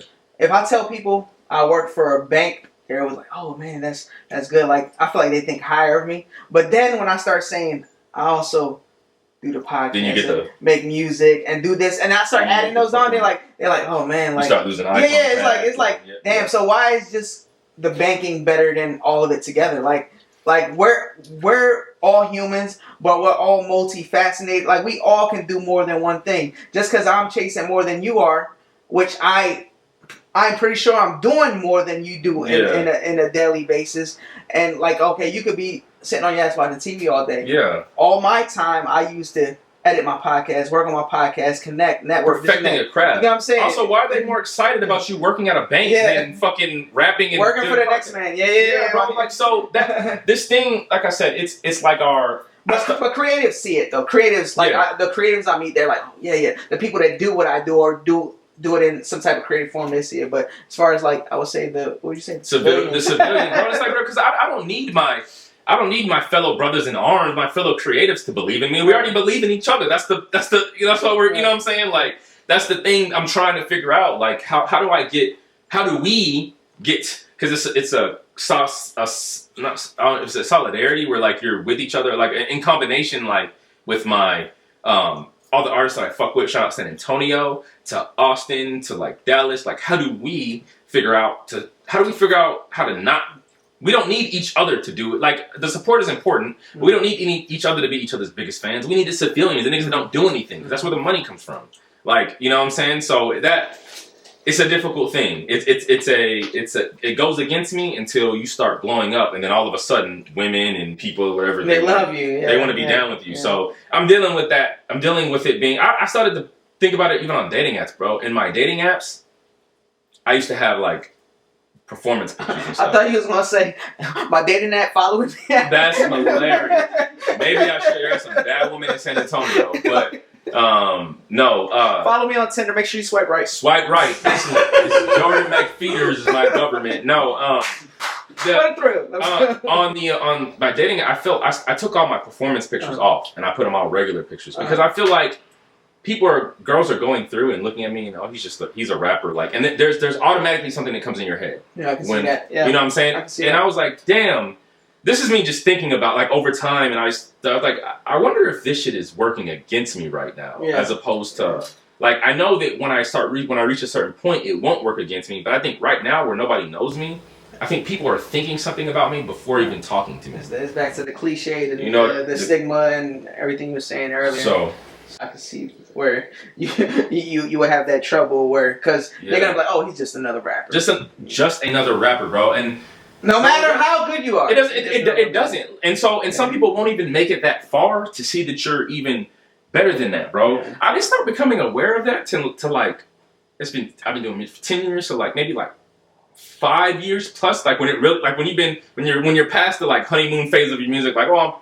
I'm dope and everybody thinks I'm dope, and you know what I'm saying, like when you're past that and you're in the middle of your career and you're like trying to like pop, get this lucrative, like I started just becoming aware of like I think a lot, bro. So I know maybe it's me, I'm observant, so like I'm a person that I think a lot about these things. But I was just thinking, like, bro, I think this shit is like, working against me, bro. Like, I think people think without even talking to me. I think people think something from social media, from shit that I say in my raps, like, you know what I'm saying? I see exactly what you're saying. I want it to come from a female perspective of how you feel about that situation when it comes down to. I mean, I could imagine, like, I'm coming from a perspective of like understanding, because I do it too, but like say you weren't taking it out of that, I can see it. Like when you think about like when you're making a song, like the late nights that can even come with knowing how you catch a vibe. You could be locked in on a studio session for 8 hours if you got the space to or something. That could be an overnight vibe. Like JMAC, where you at? What's going on? Like, you know, I could see that's a big. And you're one that I speaking from see actually being automatically. in the relationship and being in that situation. Yeah, like, and I if could you see coming that up on a, automatically if I wasn't an artist. and if you're say that you take all the artistry out of it as far as you doing it, like you're just going through your dating app or whatever it is, or you meet a guy out at a bar and you're talking to him and he's like, oh yeah, like I do this, I work at a bank, whatever it is, but I also rap or whatever it is. What's your immediate thought? Just think about tours and having sex all the time, like that's another cheating thing. or whatever it is, or does he have hoes or whatever it is, like stuff like that. Things that I didn't used to even. I used to be like, yeah, I rap, whatever I do. But then I started thinking about it. I was being like, bro, maybe I should stop telling these motherfuckers like that. And they automatically assume that in your songs you're talking about, you're saying bitches, hoes, this and that, whether you are or not. Because I'm a rapper. That's the immediate go-to. So I started taking them all off just regular. Like, so you can get a clip when I match with somebody, Hinge, Tinder, whatever it is, and we're having conversations. I keep it just you know. But luckily me, I'm a multi-layered, multifaceted person. So I have things. I'm into superheroes and movies, and I like fucking going. There's other things I can talk. I don't even bring up music, whatever it is. I've been doing this thing recently that if we move it to Instagram, then I'm like, hey, just telling you ahead of time. I make music. I rap. Before you roll your eyes, I'm really good at what I do, and I'm not worried. I'm confident in my ability and my page and the professional it looks. That's not what I'm worried about. I just want you to know that to focus on our relationship and our interaction, and not whatever stigma or pretty things you think about rappers, because I'm not that. I understand that exists, but me, I ain't gonna lie, like the way you talk is like so professional. Yeah. Like if you are talking to a woman, I can see her being like, "This guy," because the way he's like. Well, to a girl, yeah, I guess. I guess I don't know any way to do it though. Like to just be like, yo, like. I think it's respectable. It's transparency. And I was gonna say, is it really working against you when, like, we were kind of saying on like the we're on 59, 57. We were just saying like.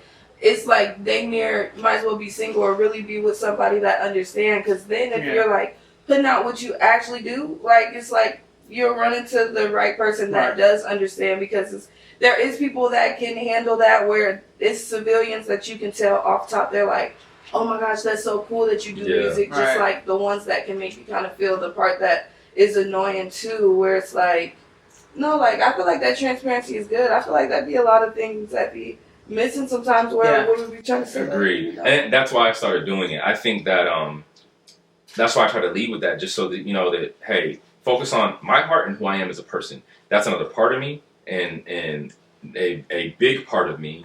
But a lot of times you can also change a girl or a person's opinion. They get a glimpse of who you are, and then the music comes. And then it adds another layer. Then it's like, oh, so and so's really dope. I know who they are. And then they have this extra skill set. Rather than, I was doing it backwards. I was leading with the brand and stuff.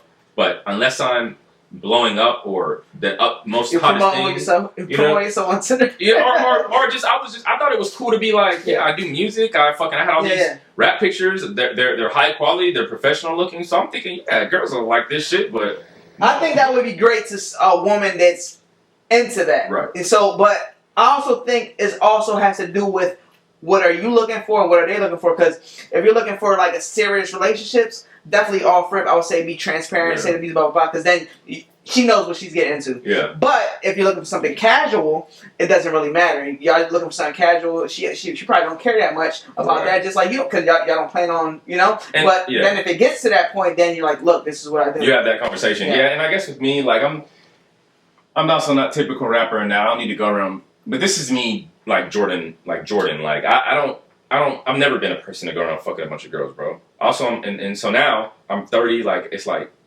I don't have the desire to do that. I think I get that that's cool. I get how that can be cool. Let me not front like I'm just the most. You know what I'm saying? I'm not saying that. I'm just saying that where I'm at in my life, with my career, building the foundation for that, I would like a woman that I can have a family with and hold me down so that I can go out and do this music shit. Like, you know what I'm saying? Because especially in what we do, you need somebody to be able to be solid. And solid not just in their character, who they are as a person, but able to be at peace with what we do. And not let this fake ass internet industry shit conflict with what you know about our relationship. You know what I'm saying? Right. Because that can get in the way of that. Right. So that's just the space that I'm in. I don't want to like, you know, if whatever niggas do, friends with benefits, and if it works, I'm not against. I don't like the manipulating women because they're people too, and they have emotions and they have value and they're human beings.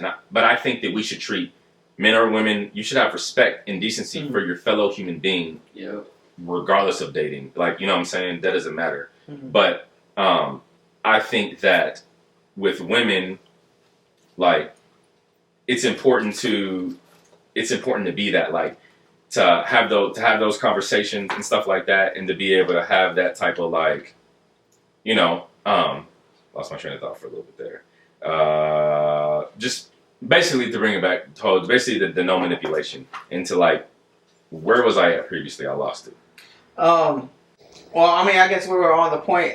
I know the last thing I said, and when you went on your tangent, when I was saying that it depends on. Oh yeah, okay, yeah. So the sum up is just that's just where I'm at in my life. Like, I know where I was going. So like, I'm not against manipulating women, but if you guys come to that agreement and it's on the same on everybody's side that like this is what we're doing, just fucking each other, whatever, that's cool. But like if that's not a conversation, I'm trying to figure out where the manipulation conversation. Ignore that part. I was trying to figure out where. No, the manipulation intent. They're like manipulating a woman into like you guys don't have the conversation about what you're doing. Or you're like, saying if it's so like you're just trying to fuck her, but so you're speaking in general like it's like some guy just wants to fuck her. Yeah. Or girls, or the way because it can go both ways. That's what you're speaking. Yeah. Like, and it's not a conversation of that. No, it's not a conversation that no feelings is attached on both ends. Because sometimes it'll be that one person, like you're tricking the person to do that, and then you're done. And that's where the problem comes in. Yeah. So if y'all on the same page, that's cool. But like. Other than that, bro, I just don't do that a lot. I don't do a lot of friends with benefit shit because I build connections, you know what I'm saying? And so that's hard for me to do. So I'm just at this place, bro, where I'd like to have a real relationship. So when I'm on the dating apps, that's why I took all my rap pictures off to make it more regular because I'm trying to meet somebody. Have you gained more? I mean, kind of, bro. No, that's a whole nother conversation. More likes, like they get more swipes. That's a whole other conversation about dating apps and what's going on with that. But I'm just talking about in perspective of like just strictly with the music and me how I display myself. Right. I do think that I have seen more because women don't have a chance to judge me from just my pictures. You know what I'm saying? Like, or I'm holding a microphone. He must be a rapper. He must fuck hoes. He must. You know what I'm saying? Like when it's. You don't fucking know me. Stereotype. Yeah, you know what I'm saying? So, yeah, like. Well, you know, with that being said, hopefully they watch this podcast. You might have yourself a woman that's like, hey, yo. That's JMAC the Dragon, Mr. Dragon. Yeah. So, yeah, bro, that's just kind of where I'm at with that. So, hopefully one of these days. But, yeah, some of the rap shit is tough. When you're looking for love, it's even tougher. This just Mr. Perfect checking in. Big shout out to For the Thrill Podcast. All the cameras are on and recording. With the shot. They may say, you made me wait this whole time. I've been looking at my shot glass. Y'all been talking for 30 minutes. Even let me take no shot. Alright, who wants to take this toast to the next one? Who gonna do this one? I can go ahead. Oh, shout out to you, JMAC, for coming out. We appreciate you doing your thing. JMAC the Dragon. Let's go. JMAC the Dragon. Love, thank you. I can't wait to access. Look, Damien was the first one. She didn't wait. That's how. He play all day. I feel it. The energy is phenomenal. I fuck with my mans. No, yeah. Y'all both. Nah, cause you had to be here for a podcast. I think I asked her like 10 times if she want to drink. She was like, nah. Do you not often or something? Yeah, I just like casually drink type shit. Like off the camera, that's what I think. I don't want to hurt my brand. I don't want to hurt my brand. Like. So next time she's on, we drink. JMAC, I can't attend your VIP. In fact, I can't attend your VIP party. You're gonna have alcohol. I don't want to. Before you introduce yourself, take that shot. Yep, that's what we do. Matter of fact, I might even get you your own bottle next time. I have a brand to upkeep, JMAC. I can't take pictures with your bottles, you fucking rapper. Oh shit. Sorry. Rapper life. I didn't want to assume, but I kind of was like, I think maybe. Yeah. But where's the? You told us about the JMAC part of your name. Where's the dragon part come from? Oh, okay. Oh, I was gonna ask that too. Gentlemen. Yeah, I'm glad you said that. I was Story time. No. Story time. No. Oh no. Nah, man, so I said earlier that my last name is McFeeters. It's like Irish, go fucking figure. I don't know if I was gonna pick anything to have in the blood it'd be Irish, but here we are. Them niggas with the kilts, right? Or is that Scottish? Quilts. No, Quilts. Scottish is the Yeah, kilts. Scottish is the quilts. What did the Irish do? Man, you The might to get bagpipes? canceled before you even. I'm sorry, internet. The bagpipes. The bagpipes are the ones. The Scottish. Yeah, that's That's still Scottish. Okay, I don't fucking know. I don't fucking know what Irish. Okay, clearly I don't know what Irish. But so anyway, it's like Irish. Clovers, she said. Okay, there we go. Yeah, but 15th million times the charm. You didn't So- want my gold, Mike. Irish. So Irish. The luck of the Irish. Luck of the Irish. So it's up in. I guess I looked on the family tree. It used to be like McFeederson, all these different variations. Oh, It's like okay. Irish immigrants that came way back. So, my first name was Jordan. And my cousins and like people on the basketball team. That's just an easy basic name. You could do that with any first letter in a Mick name. DMAC, ZMAC, like whatever. You could do whatever, right? So it's basic, but I chose it because it was something that I was called before I started rapping. So it didn't feel like I was trying to come up with a rap name. You know what I'm saying? It was like at home. So there's the JMAC. I felt like when I made a decision after Cole's album inspired me and stuff to take my craft seriously, I felt like JMAC is something that could be kind of basic and not as unique. Because like, even if you just go on your streaming, like, and type JMAC, I don't know if the dragon pops up. There are other versions of people with just name JMAC. So I wanted something a little bit more unique. So I came up with the dragon by way of, so it's kind of twofold. Dragons are mythical creatures, right? They're not like animals. They're part of the animal kingdom. Right. So I've always felt like I fit in with a bunch of groups. I don't really fit in with people. I've always been a different person throughout my life. Outsider. Yeah, outsider, yeah. And if even to a sense, you know what I'm saying? Because of how I think, Right. who I am, where I'm from. So a dragon at that separate from the like main animal kingdom. And then I guess the like spit and flame, the ferocity. I'm a very like go lucky, friendly guy. Right. But like I said, when I hit in the booth, I engage a different part of me. I call it the kill switch. Okay. And it's done. So like it's the ferocity of a dragon. So the Interesting. dragon. That's why I came up with that. Now, just because you said kingdom, of course, you know, every man wants to be a king, Yeah. right? You know, at one point in their life. So, and of course, the royalty at that, they want the royalty. If you could become king today, would you? Or would you wait to be king? Like, would you wait for your turn to be next in line? King in terms of music? Like Yeah. with either like being at the top of the Yeah. so like I Top guess of food chain. where yes, people would sir. consider Drake or some other people there. Yeah. Would I wait if I had the opportunity right now? Would I take it or would I wait? Yeah. That's a good question. Damn, that's I usually have an answer for everything. Give me that shit. Yeah, I'm taking it. I was trying to think. That's a good question. Why won't you take it? Like, why are you even thinking about it? I guess I'm trying to be introspective and determine The pros whether and the cons from it, right? and evaluate myself to determine, are you ready for that? Yeah. Like, would you be able to? Because with great power, I'm a superhero fan. Great power comes with great responsibility. And so Spider-Man is one of my favorite superheroes. Okay. So it makes me think that, like, would you be ready for that, bro? And honestly, bro, I don't know. I feel like I reevaluated a couple years back with my career where I wanted to go. In the beginning of my 10 years span so far, I used to want to be like, I want to fucking sell out stadiums and be like Right. Drake and stuff like that. Part of me still does. But as I got older, and I guess more realistic, I started to reevaluate to, you know, as long as I'm making the money that I don't have to do my 9 to 5 anymore and talk to these fucking white people. No offense, I love white people. I'm just saying. Y'all spit for pain sometimes. But as long as I can make sure all my people are taken Yeah, care appeal of. to your Irish. Yeah. No offense to my Irish brethren.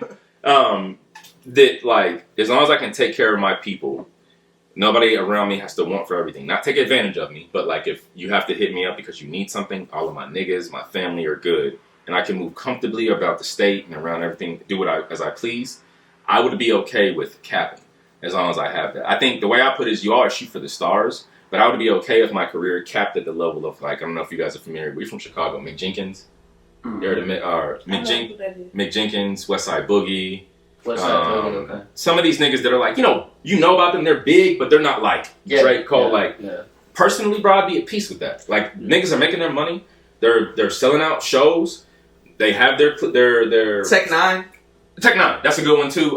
What's the term? Your fan base, your core fan base. I got to the point where I was at peace with, like, if I reached that point, I'm good. You know what I'm saying? Like, I don't have to, like, make it super big. So I feel like maybe I wouldn't. If being king means being where, like, Drake and some of those are, bro, I think maybe I would struggle with that because. So you wouldn't take it then? I guess. So you rather not even go to that? Is there an option to, like, wait till I develop a little bit more? No, it has to be right now. Like, it has to be right now. Right today. Where am I at my career? This is the Someone gave you the crown. option. You gonna be king, or you gonna wait your turn? But why do it if you don't want to at least experience it? I do, bro, but I feel like if you being at the top like that has because that kind of contradicts what you said earlier. With what? Well, just basically, you do this shit for real. Yeah. You rap. You when it comes to this pen, you spit that fire. I feel like that contradicts that. I think that it wouldn't contradict it in the sense that that's in terms of, like, you can be top tier lyricist and not be at the top of the food chain musically. So what's the difference in that question? I think he's referring to, because I guess it depends on how that question. Right, like the interpretation. I interpreted that as where Drake is at in the game. Like, somebody, you know how people think Drake's really dope. How about this? Give him an example of what that king looks like. All right, so what I was going off of, basically, it's like, Macbeth? No, not really. I don't know who that is. Okay, so basically, they gave him the option to be king, right? And he became king, but he became king in a bad way, to the point where he had to kill somebody just to be king. Mm-hmm. You know, of course, that's just like lions. Is this Shakespeare? Yeah. Okay, that's just like lions. Like lions, they had to fight to be king, right? Yeah. One has to kill each other to be that king. So my question to you on that, and that's where I'm relating to, is that would you be king at that moment, or would you wait your turn? And then I guess my question is king in the sense of, so let's like relate it to music, right? In the sense that, like, king. So an artist. Who would you think that's like king right now that you could compare that to? Drake or no, I'm not a Drake fan, bro. I mean, right? But your version. Yeah, your version. Yeah.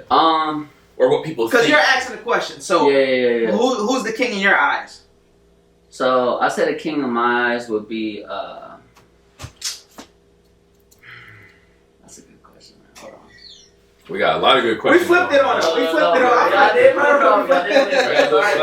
Well, it's really just to clarify so that I can answer the question and answer that. Right. Because I took it wrong. Because I feel like we're all seeing different perspectives. Right, yeah. Because I feel like he's seeing from his version of what he believes a king, and then I'm seeing in a whole nother version. Because I see more like Jay-Z already up there. Like, yeah. And then whatever you're seeing might be different. I don't even know what you... I was going to say, well, I do notice, like, with your answer and hesitation, too, I like that you thinking far enough of, even with not knowing exactly what king represents, is like, okay, like how you said, am I really ready? Like, you talked about something else earlier that showed you care about the gradual progression.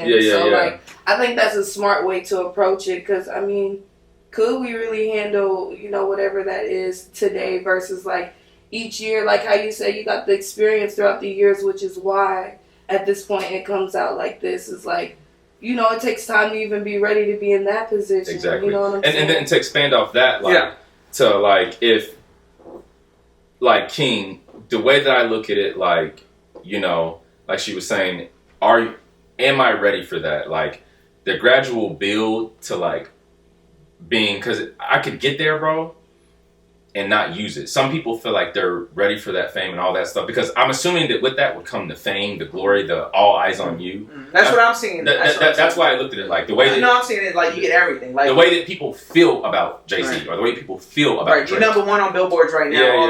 Yeah. I think that...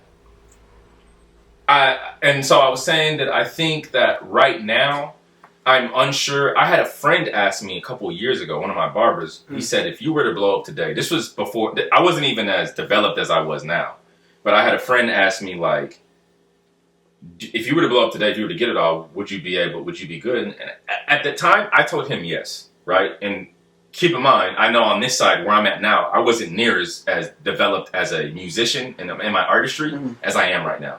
That was maybe 4 or 5, maybe more than 7 years ago. And so at that time, I told him that if I got it, I was like, yeah, nigga, if I got that shit right now, I'm ready for that shit.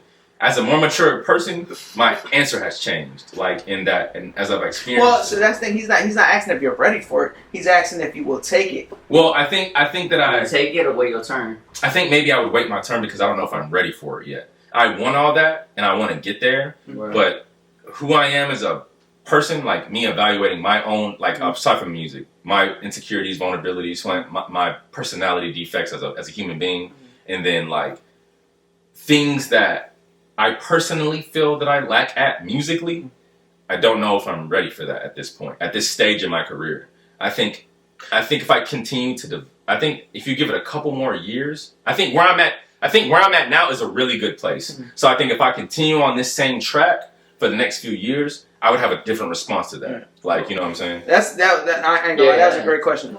So just piggybacking off that question, why not? Why? I don't feel like I'm ready, or why I wouldn't take it. Yeah. Bro. I guess if we're just gonna get real vulnerable and shit like that about just me, I feel like I'm a little bit more sensitive than maybe one should be to deal with all that limelight. I think that, and I just want to say that I appreciate that you're actually thinking of that much into it. Like, damn, the weight on my shoulder after taking this crown. Right. So, I went to grad school for philosophy, so I have a master's in thinking. Thinking is, and you did say earlier you think a lot. So overthinker. Okay. So it makes sense. Overthinking is also one of my defects. That we could use that as an example. That's something I've dealt with over my life. I think that would plague me in my career taking the crown right now. Overthinking. That's not something that I've been able to, because everybody tells you you're overthinking, but not how to scale it back. And I think my mind I'm at the point now at like 30, we're mostly who we're all young, so we still have development we can do, but we're kind of who we're going to be at this age. You know what I'm saying? So like the overthinking thing, getting rid of that is not going to be an easy task. I don't know if it'll ever leave me. I think it'll probably always be part of me. It's just about how you deal with it. And that's why I go to other people, Carlos with our footage stuff, or my fellow musicians, whatever it is, to ask opinions, to check myself to see, is it me being like, because you're hard on yourself, or is it, am I really good on this? So I'd probably say, I said the first thing was that I'm a little bit maybe too sensitive. Things hurt my feelings a lot more than I think they should be at that level. Because I was, just an example, I was going through all day, like, seeing people talk shit about J. Cole's response to Kendrick. And I was like, bro, that would hurt my feelings, bro. Will you read all the comments? And I think I would, bro. That's the bad part about it. Because J. Cole, the difference between me and him is he's not on social media like that. Based on what he says that a lot. Based on what he describes, he's not really. But I am, bro. Like even if it's not as much as I like, when I reach that point, it won't have to be a job anymore. But I just like social media. Yeah. So like, I feel like I would have a desire, and that would put me in a negative spiral because I would have something, and I would keep going back to the comments. My friends would tell me not to do that. People around me would be like, "Where you're at right now, you don't need to read the comments," but I would still do it. I feel like that's like a personality defect thing that I would need to work on. Like musically, bro, I think there's still places. Don't get me wrong. I feel like I'm really, really, really, really, really dope, bro. But like, modestly and non-arrogantly, there's still levels I need to tap. I think. I respect that. To be able to be like at that point, you know what I'm saying, and to consistently like push that out and maintain that dominance and have a long, healthy career. I think there's still levels in mastery of making music and writing songs and rapping that I have still yet to hit. I think I'm on the right track. I just haven't hit it yet. So, and back to the king analogy, like, damn, like, if you take that crown, well, am I going to be the king that's going to reign? Or am I the king that's going to be here a week, a month? Yeah, you know what I'm saying? You don't want to be a weak-ass king. Yeah. And niggas like, you know what I'm saying? Because let's also keep in mind, when you have the crown, niggas are coming for that. Oh, yeah. Niggas are coming for everybody. So you got to be ready to be like, you know what I'm saying? Like, so not that I'm not, but that's a different level of like being ready for that. Yeah. So that's a really good question. I've never thought about that, bro. And I wasn't even expecting my answer on this, but I guess if I really just thought about it like I did just now, like, I was like, maybe Jordan, maybe not. you think that you are, you want it so bad. If this event had happened outside of a podcast, maybe with a friend, maybe you'd have had a different response. But if you're that's true. If you're really sitting here and you're thinking about it, like, maybe not, Jordan. You know what I'm saying? Maybe not quite. I respect the answer. Almost. You know what I'm saying? It shows that you really see like the longevity within it, and you really care about the skill and like the things that you learn along the way. Because, like, I think a lot of people wouldn't consider that like it's so quickly. So like, I bet you most people would say yes. I bet you most people would say they would. No. I feel like in another context of a conversation like that on camera and all this other shit, like maybe I would have. You know what I'm saying? But like this moment made me really consider it. Yeah. Really sitting there and considering being real with myself. Yeah, maybe it'd be time to let it. And I thought about that, like with my friend I told you that asked me years back, and that time I told him, yeah, bro, I would be ready. Mm-hmm. But I was looking back and I was like, nah, nigga, you were just like amp on your own, like, because you want this so bad and you feel like this is what you're made for. So that's why you feel that way. But if you really sit with yourself, like, there's still development that has to be made. I respect that. I respect that because, like you were talking about, like one of your defects is overthinking. Yeah. Like I have that defect too, bro. Like, it's a problem, overthinking. Bro. No, it is. See, thankfully, I don't have overthink for everything. Like I don't like friendships and everything. Like I don't have no overthink over that. But it's really when it comes to relationships. Yeah. When it comes to relationships, bro, I hate my overthinking, bro. I'm kind of like I lowered that down. You know what I'm saying? Like ended up after I got out of jail and everything, like I said, I was able to sit down and realize a lot of stuff to the point where my overthinking, I'm gonna go ahead and slow that down. Like I'm not gonna trip over all these little things I used to trip over. Sometimes sometimes it's good to trust your gut, I've heard. And like even with music. Intuition. Yeah, your intuition. And even with music, I've heard that like your first way to go about it is sometimes artists should trust that because that's like your natural way to like approach something. So you feel it. We got another question from JMAC. Oh, that's a question. Okay, we're not doing the time. Okay, cool. We're just gonna have to. I'm with you. So yeah, I know we're speaking about like music and stuff and having a lot of thought about longevity and things like that. So like, what's some of your music goals? Because I see you're doing the shows and you want to be in a space where you can like take care of your family and yourself. So what does that look like for you? Because you don't have to be rich and famous to still do that. So. What that looks like to me is just hypothetically, like the day comes and I'm able to tell my job, thank you guys for supporting me. Some of them support my music, some of my coworkers. I mean, I've gotten off work early, so I can go do some rap shit, which is sometimes unheard of with a corporate world job. You know what I'm saying? Oh, wow. But they know that like they know what I'm trying to do and they fuck with me. You know what I'm saying? I've been there for 4 years, so like to me, it looks like being able to tell them. Come in one day and be like, hey, putting my 2 weeks in. Of course, it'll be a meeting with the managers. And my dream, the way that I see it happening, is that like I'm able to thank them for supporting me. I've had development issues with this job and dealing with these motherfucking white people in customer service that I don't talk about on camera, but fucking like sticking with me and like, you know what I'm saying, keeping me on. Thank you for everything that you've given me. I've reached a point where I don't have to do this anymore because I'm making enough money from my music to pay all my bills. My mom brought up an interesting thing because she was like, be specific in your prayers to God. Because I was always praying that, I'm able to quit. I was always praying that I'm able to quit my job and just do it that. But like, she was like, you don't want to just make it check to check. Like you should, when you're praying to God, ask Him for be intentional. Yeah, being intentional. Excess. Like so now, when I pray, it's like being able to take care of my family, my friends, if need be, not to be taken advantage of, but nobody to have to want for anything. If it becomes a high intensive situation, somebody needs something, a surgery or something, I can do stuff for my family at holidays and stuff. I can move comfortably. I can travel. I have a good, nice place. Nobody can tell me anything about doing my money because I make enough to do what I want. Like. That I think at a base level. So groceries, electric, all that shit, all things that I would do with my regular job is now replaced by music.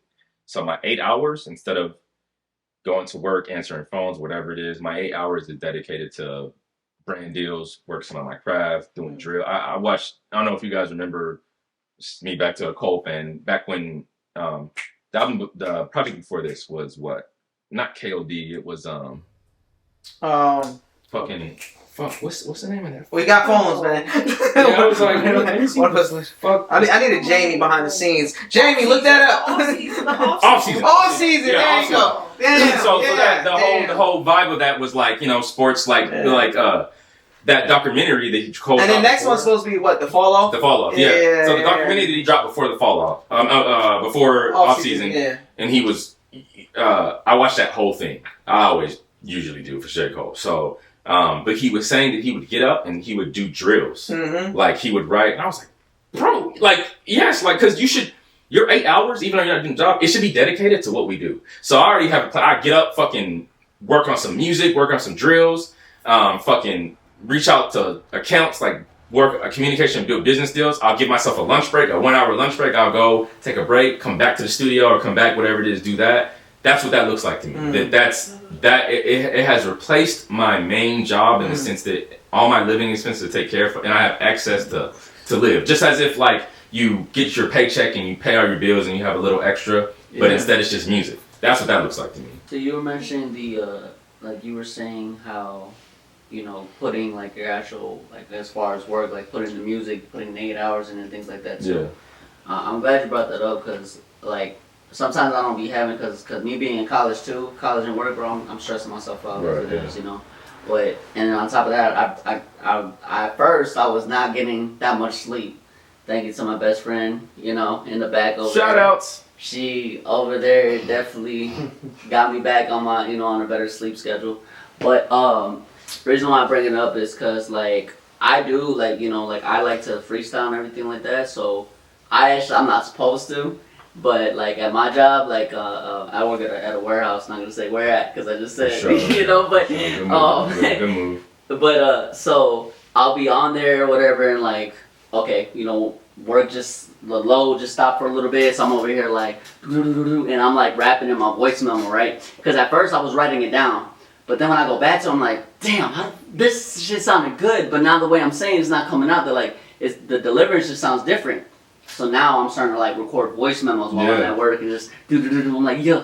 The voice memo thing, bro, is a game changer. No, for real. I just started picking that up until like it was something I you know, just as you're developing in your career, I picked that up from fellow artists. That basically you'll hear a melody or you'll hear something, but you won't be in a place where you can do something with it right then. Yeah. So like I'll just, even if I gotta dot dot dot dot dot dot, even if I gotta just fucking just, you know, what's the word, like mumble or whatever it is, just so I hear the flow or the melody. Cadence. Yeah, the cadence. Yeah. Say that in the voice memo and I can go back to that and implement that. No, Put the words bro. with it. Yeah. What does your studio sessions look like? Because I feel like with you being like high energy with like a lot of songs, like specifically, I kind of want to know specifically about the high energy ones. Like, what does that look like? Like, are you turning up, you yelling in the mic, is it jumping up and down? Like, I don't know the experience of that because my music's a little different. Yeah, no, the little like, just it makes sense for people to listen to my music, but like I call them screaming background vocals. Like I'll have a regular tone and I'll have a higher pitched tone. You know, I got that from old school Nelly. I love that about old school Nelly. Yeah. Like how you have it's getting hot. It's like high in the back, and then he has this regular tone. I thought that was the coolest thing. Like sound. Somebody else who does that is Isaiah Rashad off of TDE. And totally Nelly, I feel like Nelly was like a kind of dope artist that was kind of slept on because the way, like, bro, old school his Nelly. his pop like feel like vibe. Yeah, and I get that. Yeah, I guess. so but at that time as a rapper, like back to where we was before, like that, like he was good. Drop down, get your ego on, but yeah, bro. Fucking Air Force One. Yeah. Fucking bro, like his not to throw us off. and not even like I said, and that wasn't even just speaking to his lyrical ability, just his Nelly sound that he developed, and more specifically old school Nelly, early 2000. You know what I'm saying? That we all know, like I kind of took that from that version of that. I bet you. I don't even think I've said that to a lot of Those people. scream ones are good though. I ain't even gonna lie. I think XXX Tentacion. Yeah, and it's the duality between your main low vocal and then the high. I think it's the high in the back. It gives a duality and it adds a certain level of emotional energy to it. So for those, I'm definitely screaming in the fucking mic. Maybe not screaming just at the top of my lungs, but definitely that. And it'll be high energy for those. Recently, ironically, I've been working on. Somebody told me the other day, they were like, I was showing him some stuff I have in the ball, and they were like, bro, if I have one criticism, he was like, you're kind of giving off Meek Mill vibes. I was like, bro, but it's because I need to work on my tone in songs. Like Cole and Drake and stuff like that, they have songs where they're like really low tone and it's sexy for girls, and it's like, or for guys, it's like real like, dope, real low, relaxed. Like I have trouble with that. Most of my songs are mid to high energy. Recently I've been working on scaling it back. Yeah. Because typically I'm just in there like high energy, spitting raps, bars at your neck. I was like, bro, I gotta get out of this MC attack the beat mindset. That's not completely get rid of it, because keeping that sword is important for what I do, but for other track, not every song needs to be like that. And when you're doing some shit for women and it's supposed to be relaxed, they probably don't want to hear you be real aggressive and loud. So, Let's go ahead and toast to more success in our life. Hell yeah. In our careers. Cheers. Cheers. Shit, far cheers, baby. Look, she the first one all the time. Damn, bro. Disrespect, no. I think that indicates an issue, man. We seriously don't be drinking like that. Out for y'all. Damn. Man, you trying to make me feel bad like, damn, baby, y'all drink right? No. For the Thrill Podcast, you got to drink if you come on. Hey, he said it, I mean. JMAC the Dragon. I know you about to head out. You do got a prior engagement. Yes, I'm about to head out. Before I do head out, though, got a last question for you. Yes, sir. Before I head out. Where do you see yourself, like, in the next 5 years?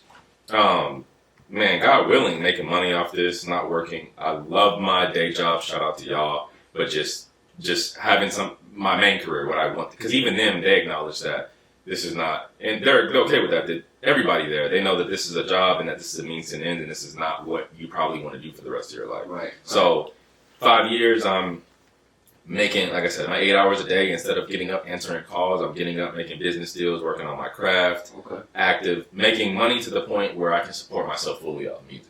At the very least, at the very least, electricity, rent, groceries, all the necessities. I want more, but at a base level, I'd say.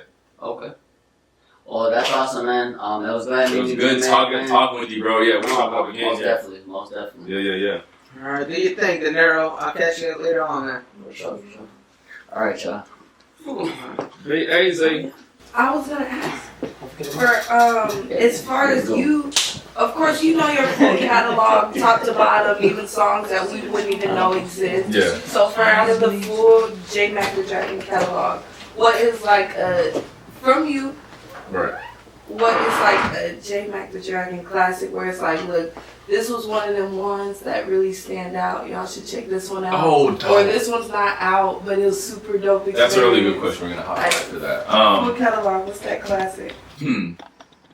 I would say, because I like curating for people, because there are songs that I think all the music is good, but there are songs that I would rather people hear first than others. Like songs or bodies of work that I would rather people hear first to set the tone for who I am.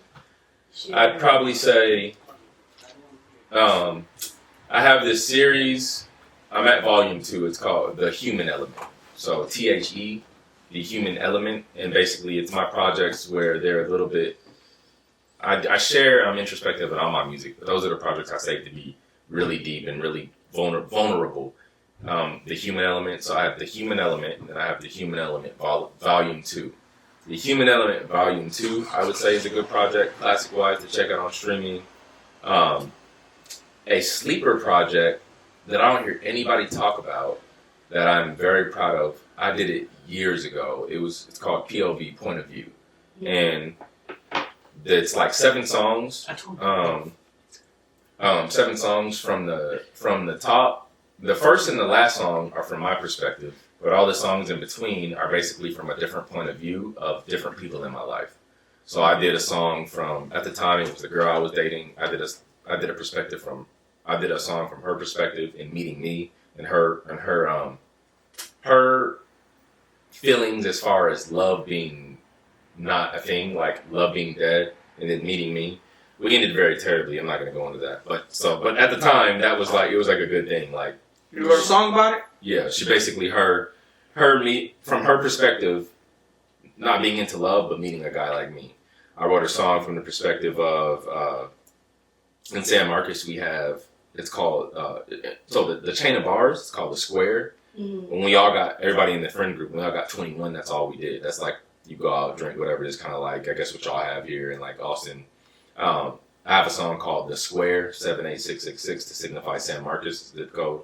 And it follows a guy and a girl, like a guy and a girl. Like it follows a girl, a guy going out that night. His girl's texting him, trying to figure out like, hey, you're not answering my text. What's going on? He's like, don't worry about it. I'm just out with my people. It's a 2-part song where that's the first half, and the second half is him. Storytelling. Yeah, storytelling. Him going out. This project particularly is storytelling point of view. Oh, the whole project, yeah, because it's all from perspective of different people. So in this story, it's the first verse is the girl, second verse is him being like, "Don't worry about it, I'm just busy," and then the second half of the song is him going out, cheating on her. He actually gets seen by one of the girl's friends at the club, and so she calls her and like, "Yo, your man is like out here fucking tripping and stuff like that." And she, the song ends with I ended with a voicemail, which is supposed to be from the character in the song, his girlfriend. After she heard from her friend that he's out wilding, she calls and leaves him a voicemail. And I had my ex, the girl I was dating at the time, leave a voicemail. That song's on there, and then also I wrote a perspective from my ex's dad used to rap, and he stopped his career because he ended up meeting their mom, and it was 3 of them. It was her, and she had 2 younger brothers. So the song, I wrote the perspective from the perspective of her dad, grinding as a rapper, but then finding this love and becoming at peace with the fact that he's stopping this. Even though he's given up his dreams, he's at peace because this is something, having this family and is powerful, the love and stuff like that. So, point of view that's my project. I think that's a sleeper project that nobody talks to me about. That I feel like that album, there's only like 7 songs or EP.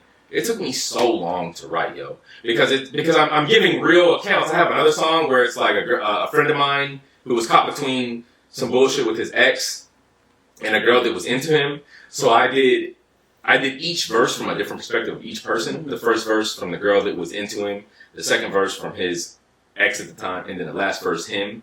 Like that was like a hard thing to write because that take work. I'm giving real accounts of things that are happening, but you want to not just put everybody's business out there where niggas will be pissed off at you because people are gonna know these are real events that happen. You know what I'm saying? So people that this is based off of the perspectives, they're gonna know that this, because obviously it's about them. So I'm putting real things and I'm referring to myself.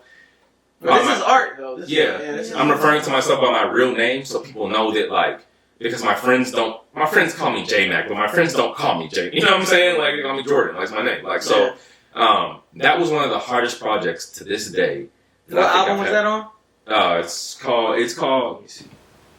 That's a really thoughtful perspective too. I know you even said something about a song. It was a song that I heard you say something like that shows that you care about that perspective. You said something about a friend, but you was like, I'm gonna leave it at that because that's their story to tell. Type of shit. Fucking my homie's friend's eye, Point of View. Yeah. Point of View is it's 8 songs. Yeah, Point of View is the one where it's the first song and the last song are JMAC perspectives.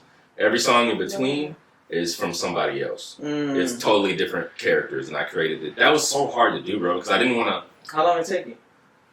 That's amazing. Bro, maybe try a couple weeks, bro, because I was so worried about pissing people off like A couple of weeks for the project or the song? probably the project. Okay. The project to maybe like a week or two, because I was so nervous about pissing people off because I'm putting real accounts of stuff that happened, and I want you to. And these people be that okay actually listen to your music Right. on daily. Yeah, these are my personal friends. Conversation? Huh? Does it start as a conversation, or you just kind of? I did for this particular project. I did go to them and be like, "Hey, I am doing this thing. Here's what it sounds like. Let me know if there's anything, because I'm respectful of them. These are my personal friends, relationships. I don't want you guys to feel like your business is out there, but I do want to give a authentic account to what happened. So I would have them listen to the songs and basically make sure that they're okay with me putting this out.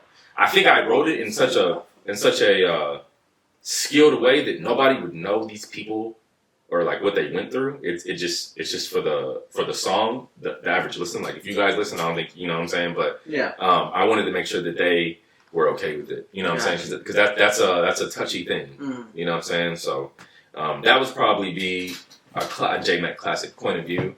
And then, like I said, the Human Element Volume 2. The Human Element series is one of my favorite series of projects I've done because I'm just so it's my most like rap MC vulnerability, like real. You know what I'm saying? So I have the Human Element 1, which is on SoundCloud. I'm trying to get that on the streaming platforms, but Volume 2 is on streaming platforms, and we're gonna get ready for Volume 3 here soon. I always be like, bro, when I'm going through shit, I think it's time for a Human Element project. So this is gonna be my series throughout my career. So we're at Volume 3 here so far.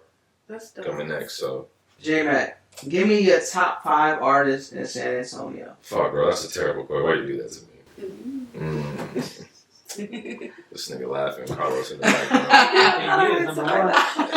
Carlos, the fucking photographer, nigga. What was the name of that album? Yeah, Carlitos San is the name of the album. Carlitos, so it's like Japanese and Mexican. It's weird. This shit like it. No, bro, that's a hard question, bro. I'm not trying to.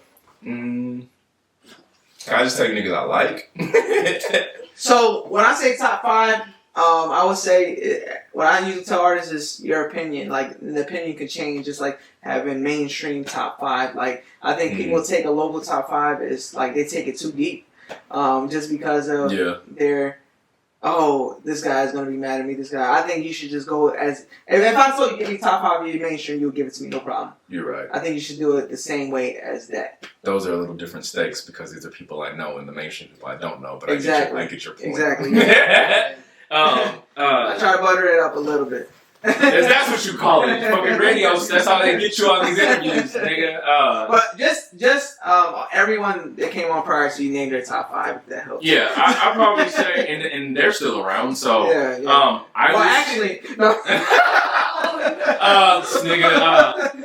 going to lead with the fact that I'm not part of this community like that. I'm tapping in. I come and go. So there's other people that are part of this community would probably have a better opinion. I'm gonna lead with that. But that's some good PR. Yeah, I was like, I'm the fucking professional. Let me just lead with that so niggas don't get mad at me. I fuck with a lot of y'all niggas in San Antonio. Shout out. People that I like that I think are very top diversity. You had Ape Sterling on here. I think he's really dope. And this is also based on me being in some of these shows and seeing crowd reactions to some of these people, how they treat some of these people. Not to belittle any of you motherfuckers, but Ape Sterling is really dope. Diversity Ape. Kevin McGee. Leg work. Yeah, my boy. Yeah, we got music coming soon also, so be on the lookout for that. Shout out Kevin. Kevin Diversity. What did I say? Ape. 3. Zoe G, Body Bag Zoe on Instagram. I'd say Zoe. I feel like he has a pretty good following. I hate you did this to me. Fucking fuck, bro. Let's see. That's Zoe G, Diversity 8. I'm at just 3. That's the order too, huh? No, it's not the order. This nigga, look at this nigga. Hey, fuck that nigga JMAC. I got a bunch of followers like, nigga, no, it's not the order, nigga. That's completely random sentence. That's just subconscious. Diversity, Ape Sterling, Body Bag Zoe, I heard of the first three. I haven't heard of this Zoe. Zoe, he's dope. Check him out. And then I'm trying to think. Him up. You said somebody else because you said 4. I thought it was. That was 4. Kevin McGee. Kevin McGee. Oh, Yeah, Kevin McGee. So it was Zoe, Diversity, Kevin McGee, and Abe Sterling. So That's one 4. more. That 5th one's always hard, I feel. Yeah. I'm Number 5. trying to think. Shows I've been coming out. Because they're going through all the artists in their head, like, wait, hold on. And I'm trying to think of all the shows that I come out here to. I could give you the cop out. You can name yourself if you like. But I'm not part of the San Antonio community. I feel like that's cheating. Well, you're living here now? No, I live in San Marcos. Oh, okay. You actually live. Okay. Yeah, okay. so I live. So I come and go. I'm not part of the community. I just people have. But this embraced me. is where you. Yeah, they've embraced me. I've Gotcha. become slowly. So like and thank you for embracing me. But no, since I've been coming to shows and tapping into the scene, Yeah. those are the people that I built somewhat relationships with, and I think they're really dope. There's another person I'm trying to think. I go to a lot of the Loud City shows. Shout out Loud City. That's why I started tapping into. It's where I saw a lot of these people from. Yeah. Trying to think, there are some other people there that I think.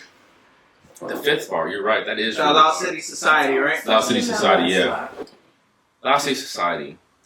I don't know, bro. I mean, I'd say maybe my nigga Hyphen. You did mention him earlier too. So. Hyphen is supremely dope. Like stage presence wise and like fucking just his music ability and lyricism.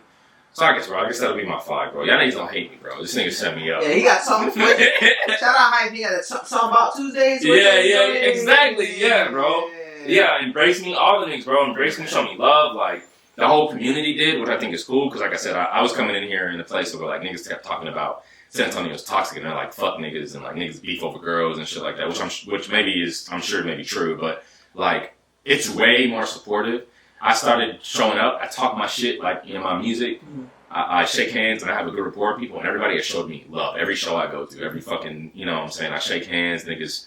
I appreciate that from San Antonio because I feel like that's something in San Antonio that I feel like Austin doesn't even really have like that, which is weird to me. How about Dallas? Because you're originally from Dallas, right? Bro, I'm originally, but because I didn't start my artistry back at home, I'm in this part of my career also where I'm trying to get more shows back at home because I'm from over there. Right. But their scene is like, I've talked to some niggas over there. It's different, bro. It's not. I was talking to an artist that I knew that had been doing shows over there for a while, and he was like, bro, niggas don't even really do hip hop like that anymore. I was like, in Dallas? That's weird. And he was like, bro, you gotta think about it. Like, these shows, niggas are getting shot up and fucking fought at shows. And these are businesses, and these bar owners are trying to make money, and they obviously don't want these niggas beefing and stuff like that. Unfortunately, we know our people like we all know our people. Rap shows just invite that sometimes.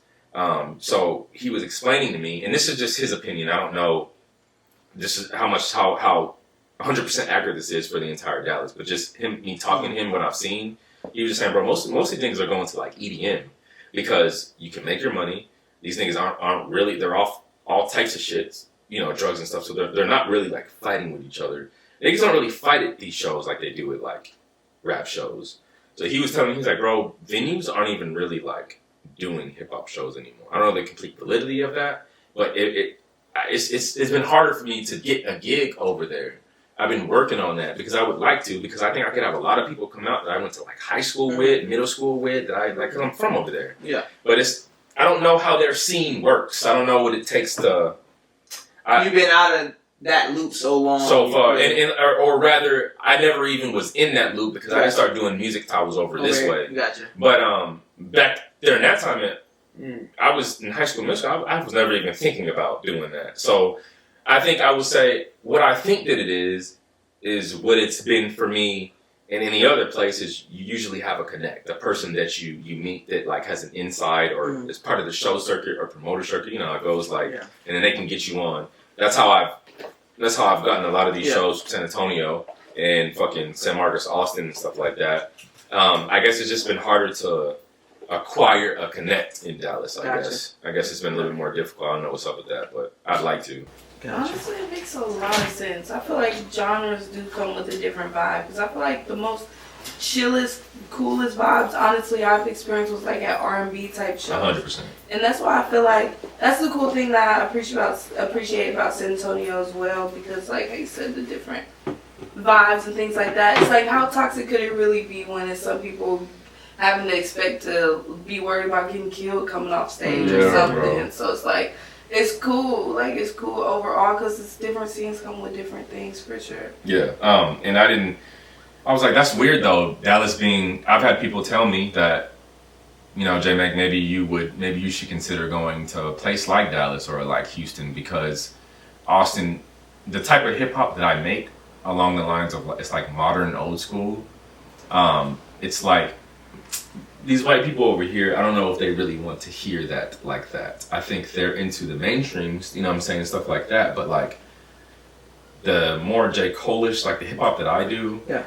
I think I don't know if they're as perceptive of that. I think that's why people have suggested I go to Houston or Dallas. But then I hear shit like what I just told you, so then I'm like, well, obviously that doesn't. And then also with Houston, I hear that there's not really shows going on like that, and that they're also a community that don't really support each other. So I don't fucking know, bro. Honestly, what I feel as though it is there though. I feel like, so I'm from a small city in Jersey, like a very, very small city. And when I look at these outer cities, I see something bigger. So like, my city was known for murder capital, right? And they still have shows, even though all the bullshit happens. Really? Yeah. This shit pop off every time they have a show? Yeah. So like, and I've been a part of, like, I've witnessed crazy shit. But, to my point is, I'm pretty sure it's somewhere in Dallas. You just gotta find it. Whether it's one venue, two venues, I'm pretty sure it's there. Because I know you're going based off of a friend's suggestion, but I'm pretty sure there's someone there that does hip hop that you can find. Like, it has to be just one. Even if it's just one, I'm pretty sure there is. I feel like every city has that one, at least that one. And so I'm trying. I guess it's just about finding that. Because Dallas is big. Right? Yeah, bro. So, I think bigger than Austin. I don't know about San Antonio, but but Dallas is pretty big. So I'm pretty sure you would have that one venue that does. And I know just niggas. Even if it's not popular for it, sure, you know what I'm saying. Just if you could get in, bro. That would be my goal. Is if I could get like just on in any place. Yeah. I say that though, but then I also think to myself, well, I do kind of want it to be a popular venue because I am trying to fucking. Yeah. What would be the point if I just go? I've done the free shows in front of 5 people a million times. Part of me is like, would it be of a real benefit to you if you went out there and it wasn't popular? Then again, why not be king? That and then also bro, and then you can.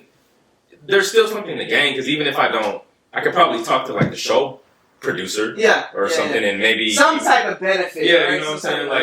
I could be like, hey. And you never know who you run into. Like that's why when I go to these the local shows and stuff, I literally try to talk to everyone and network with everybody because I know there's some people that's like kind of like, oh, I just want to talk to this guy because he's popular. Yep.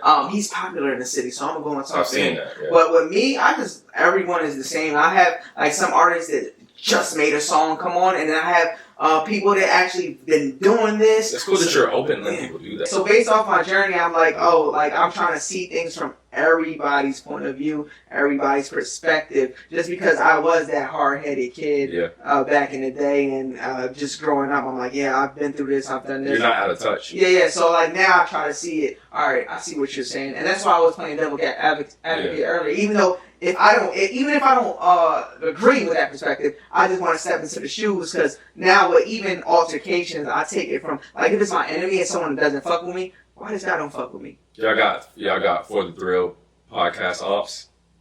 I don't know, maybe. I don't know, maybe. I don't think so. But you haven't had a situation where you hear somebody's talking shit about the platform. I haven't heard anything as far as that. No. So I haven't heard nothing as far as that. That's good then. So. But but then again, I do see everything like if something does arise and I'm like, I feel as though someone is acting, I would address it, just knowing me how I am. If like, for example, how would you?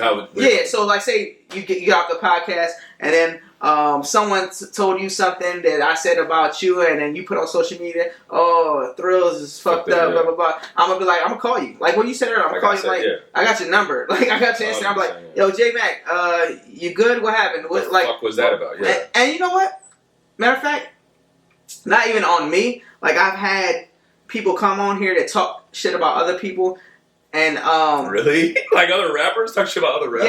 yeah, and locally. Bro, that's some real industry ass shit. No, and but I like you can ask them, and I'm like neutral, so I'm like I'm gonna let him know that you're doing this, and I'll go and let him know, but I will let you know that I'm gonna let him know, and then I go and do like, look, I got these guys coming on, and I just want to let you know because I know you, and I know him that this is what he's saying, and he knows that I know that that's the type of person I am. Neutral. Yeah. So I'm not the type that's gonna be like, I'm gonna let you on, not say shit, and then he's gonna. So I try to avoid the bullshit by doing that, but also being genuine and real in what I do. Respect. Yeah. You know what I'm saying? Niggas. Does that answer your question? It does. That's why y'all niggas got beef over here. Motherfuckers talking about each other on fucking podcasts and shit. We're gonna give you a shot. What? Oh. That's fucked up. You just hit her empty glass there's fuck nothing in you there. and There's no nothing drink in your there. cup. So that means, dude, we're just gonna drink and okay, got you. That is hilarious. Okay, so since you're fucking, this is a J. Cole podcast. Did you check out the tape, bro? Not 7 Minute Drill, the entire tape. The entire tape. I haven't got through the whole thing yet. Listen to me. I keep listening to 7 Minute Drill over and over. That's how I've been. I've had that album on repeat, bro. Check out the rest, and then I want you to text me, and be like, "What you think of the rest of that, bro?" Okay. When I say this nigga is rapping elite level, bro. Like, so I've heard 3 songs so far on it. I heard the one with Cameron. I've heard the elite level, Ready 24. I've heard the one with Gucci, but I already know who J. Cole is. No, but like I'm just like I've been having 7 Minute Drill on repeat. I'm like, yo, boom. I'm like, cause I'm looking at social media and I'm like, yo, some people are like mad they didn't go hard about like this is a warm up. He said it exactly. This is a 7 minute drill. What did you think? Because people are talking shit. What did you think of it? You thought it was just him getting being a warm. No, I know this is a warm. Like I'm a J. Cole fan, so I know like yo. The J. Cole fans are like, you niggas are tripping. Yeah. You don't know what the fuck you're talking about. I've been seeing that all over my TL that he should have went harder. Like I was like, bro, you niggas. And I'm like, yo, like you like obviously y'all don't know. Like obviously y'all don't know because he's literally.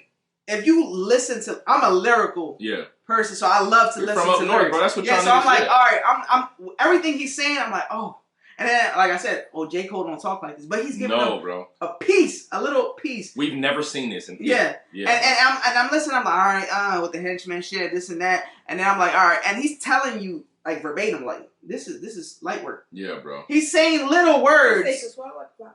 No, say no. And I'm saying, you know, you can talk on this. It should be like swallowing a fly. But I swear, toxic. My text for a toxic reply, and that's my brother. I'm hesitant, but I'm not gonna lie. I'm powered up. That shit would feel like swatting a fly. Yeah, like, white boy, I think. You know, before I put on this pot, I'm like, I'm not gonna finish this bottle tonight, and I'm like, it's getting closer and closer to finishing this bottle because I'm here with other people that's drinking and shit. When Drake said it, I heard the nigga that was recording him. He was like, "Yeah, fuck Kendrick." I was like, "Bro, it's that easy. It's that easy, bro." That's why I think it's so crazy too how they mix around. Cause like I said, like I always think it's funny when people get into these conversations. Cause I'm always indifferent. Like I love what Drake brings. I love what Cole brings. I love what Kendrick brings. So I'm always there with it. It took that. It took that much. It's crazy to see people like. It took that much. Going back and forth. It took Drake being on the stage and being like, "Hey, no nigga fuck with me," for a nigga to be like, "Fuck Kendrick, yeah." Right. So I want to give this toast to the behind the scenes they made. Carlito and Carlos. Carlito, that's what you call it? Carlito-san. It's Carlito's way. Toast to y'all for helping out behind the scenes and supporting. It's me and you for life. You know what I'm saying? Same day, man. One day it'll be rich. With that being said, Carlos, since you know this guy, not that well, enough, more than everyone else in this room, can we agree on that? Yeah. Give him a question that you always wanted to give him, or something you never seen nobody ask him. Who's been your most consistent supporter through your music career from day one to now? Crazy good question. What the fuck? We should have talked about this shit before we pulled up. He said you should have warned me. My most consistent supporter. From day one to now. And if you don't say him, it's I'm just So this is supporter from like day one, A1. Like outside of my best friends, or does that count? Whoever's been consistent. Oh, okay. On a friends, family, fan, whatever. I mean, I would say because my family probably wasn't not in the beginning. I'd probably say I kept it from my family in the beginning because I was unsure how they would feel about it. Yeah. So I guess maybe they support me now, but maybe in the beginning they didn't really get a chance to. So let's not include that. I'd probably say maybe my closest friends from my best friends from my high school, like that I made in my freshman year, and then my best friends in college that I met my freshman year, like people that I've known for like an extensive amount of years, more than 3 or 4 niggas I consider my brothers or whatever, people that I consider like. You got any shout-outs? Yeah, bro, I fucking got a whole list. Joseph Levizo, Jimmy Lombardo, my sister, my mom, fucking all my nigga Kevin Miles, all my friends. I'll say this because I'm intoxicated, y'all. All my friends from college in the beginning, you know who you are. That when I first came, well, good thing you're not driving, so that's yeah. Okay. Carlos is driving. Okay. When I came to you, let's guys, make that clear. Yeah, not driving. I won't die tonight. Yeah, I want to make sure everyone's good on For the Throw. Okay. My close friends that I came to, they were all the people that I came to when I decided to take this seriously. So like all my close friends, my best friends that I've known for years, that I came to you and told you I want to do music for real. I'd say for the most part they've been my consistent supporters since day one. Maybe not as all the time as I would like, but like generally, like if we're taking an overall basis and look at it, they've been since day one to continue to support me in true believers, what I call true believers. Yeah. Okay. I took that. I'm big I'm big into superheroes. That was a Stan Lee thing. Does Marvel? True believers. What he's R.I.P. Stan Lee. R.I.P. Stan Lee. Big Marvel DC fan.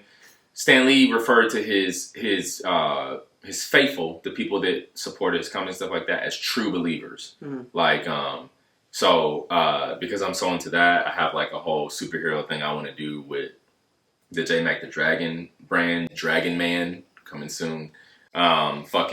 So I consider true believers, the people that are with me, that are following me as I go through, and that genuinely believe, that have been there from day one. Some people coming on just now that like genuinely believe and like want to see me go through. So, but yeah. Anyway, the answer to the question is like my day ones, I guess, friends, personal, just relationships that I had before music, I'd say, and family. You ever thought about quitting music?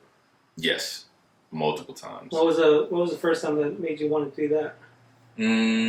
First time that made me want to quit rapping.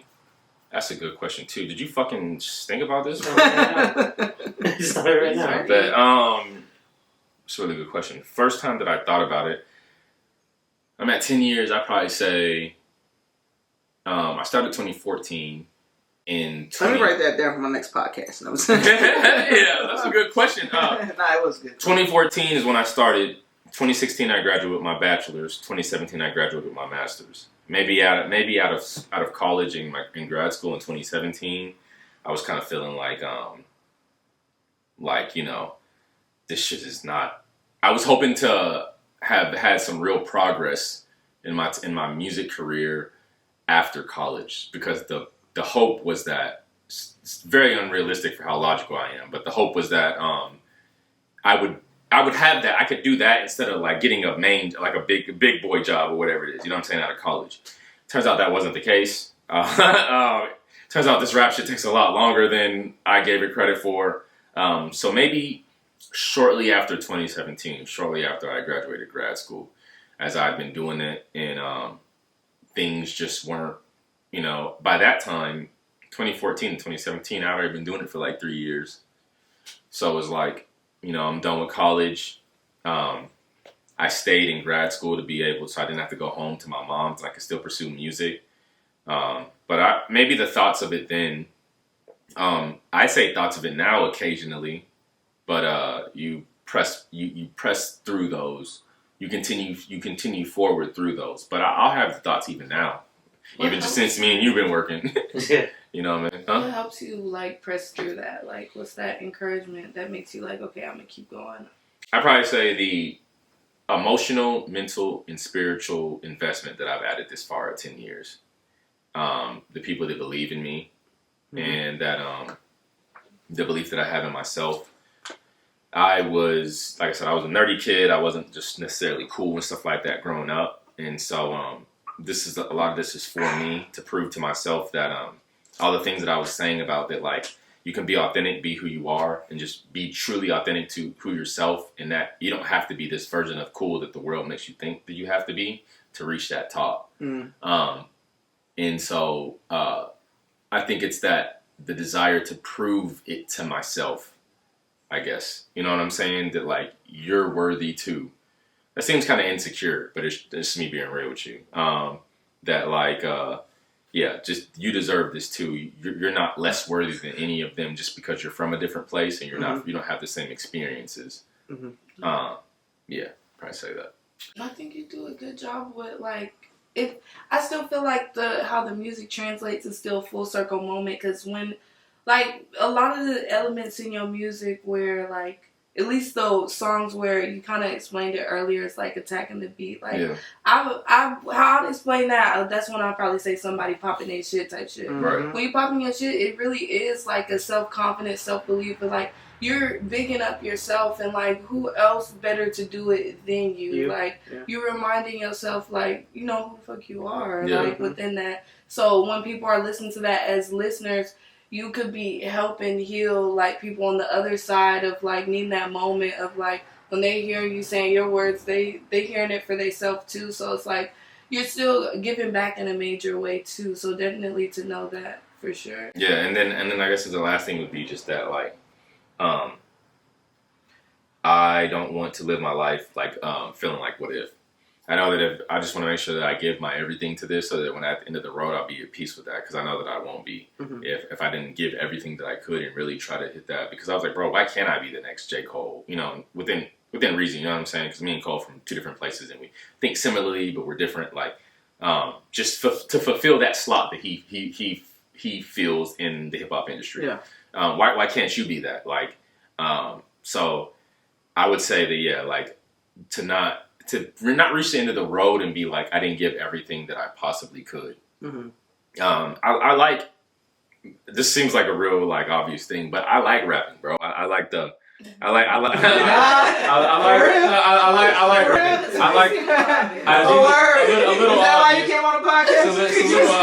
little obvious, but I like the artistry of putting rhymes together. I like flows. I like coming up with clever words, clever things, and like, I'll laugh to myself when I fucking feel like I come up with something clever. Like, I like, that's one of the funnest parts. Yeah. And trying to be better than the next person, you know, respectively, of course. That's one of the funnest things about what I do in my craft and stuff like that. So, even if I would never give that up. So that keeps me going too. That, like, I guess I say I genuinely love this music shit. You know, like, back in the day, I used to hear people be like, I love music so much. It's just, without music, I never understood that, you know, because I listened to music growing up, but I wasn't, like, into it. I liked rap. My favorite rapper growing up was T.I. Oh shit. Yeah, go figure, right? That's interesting. It's a different thing. I liked the lyricism, and I liked the person that T.I. displayed himself to be in his music. The solid, standing on something. Those are things that are important to me in musicians. It ended up transferring to Cole because that's more realistic with how but like, more relatable. More relatable, yeah. But in the beginning, like, I listened to music. I liked rap, but I wasn't like passionate about music. Like, it's not like fucking part of my soul. Like, I didn't experience that until I started making it. You know what I'm saying? I was just gonna say, when did that change? When I started making music, and so that's what pushed me to the point that, like, I genuinely love doing this, bro. I think that even if I didn't, God willing, we're not gonna talk about that podcast, but if I didn't make it, I would still write about raps. That podcast. I said we're not going to talk about not making it on this podcast. Okay, because you said that podcast. Yeah, my bad. I was like, we're not going to talk about. Clarity. Yeah, we're not going to talk about that on the me not making it on the podcast. You don't want to manifest that. We're going to manifest it as going to happen. There you go. Hypothetically, if it was to not, I'm in love with the fact of writing rhymes and writing stuff like that, rapping. I like writing the artistry of rap. So I would say that's probably what keeps me going too. It really sucks. I wouldn't suggest being a rapper unless that's really what you want to do. It's tough. Everybody else wants to do it too, so it's kind of a hard. There's a lot of fucking rappers. Yeah, a lot of fucking rappers. So, you know, too much of emotional, mental, and spiritual investment to quit now. I made it this far. I can't turn back. No turning back. Mm-hmm. But even if you wanted to stop, do you think you could stop? No, I think that I would get the if I thought about it. I've thought about going on and be like, hey guys, I'm done. Like, or I that's how much you love it. I played out in my head. Like if I went online and was like, hey, I'm done with this shit, I would still an album would drop from my favorite rap, J. Cole or it's gonna inspire you know what I'm saying, Jordan Lucas. I would hear them, I would hear raps, and I'd be like, fuck, I want to get in there and write some bars. It wouldn't stop because I've just been doing it so long. So it's just in you. It's like, in me. The rapping is in me. I know that even I would hear it, I would be inspired, and I would even if I. I mean, I could tell in the way you talk and the way you speak about rap. Like you could tell, very extremely passionate. Even if I tried, bro. Even if I tried to be like, fuck this shit, I'm not doing it anymore. I would just have I would fiend. I'm fiending right now. I haven't been to the studio in a couple months. I'm fiending right now to go back to the studio, bro. Got a studio right here. I see you for the Thrill Podcast, baby. So this is a question I usually ask all my guests. This could be in music. It could be in your daily life. It can be whatever. What is your thrill? I'd say just things that give me a thrill. Can I just list a few things? Sure. Nightlife, gaming, super fucking heroes. Wolverine and Deadpool is coming out July, nigga. Oh man, it's gonna be lit. I'm so ready. I'm looking forward. I'm so hyped because I read comic books podcast. I'm a fucking superhero fan. Like fanatic. I'm so pumped about that movie, bro. Marvel's only giving us one this year, and then next year, my favorite superhero growing up before I ever was into superheroes has always and forever will be Superman. Superman Legacy next year is dropping. I'm fucking like, I can't even think of a word to describe how like hype I am for that, yo. I'm about to come out that theater fucking punching and fucking acting like lift this shit, nigga. That gaming, hip hop, performing, and I would say just life, bro. Some of the life experiences, life can be a bummer, but some of the life experiences that contribute to your growth, like becoming a better person, becoming a better musician, whatever it is, like those are really thrilling because you reach a second chapter. I signed a new lease at a new place. I'm getting out of San Marcos next year. Like, man. Thank you. Yeah. Like that's a thrill to start that second part of my life. I'm glad you said multiple thrills too. Like, I mean, a lot of people do say one thrill, but I like that you just came out the box like this. I'm so very passionate. Like, so very passionate. You just brought it out. Like, I need to say it all. I don't just rap. I have so many other interests. Good, and that's what I like to bring out of people on this these type of podcasts. I just don't want to know just the artist. I want to know Jordan also as well. And definitely I'll be looking forward to bringing you on again. For sure. Like halfway through the pod, you said you're ready to come back again. Already, bro. But is there anything you want to say to someone out there that maybe you've been through, you overcome, some a gem you want to drop, maybe something you never said on a podcast? Maybe nothing like that, but something I kind of touched on earlier is that like with my brand and what I want to convey to everybody. Okay. Ultimately, that just be you, bro.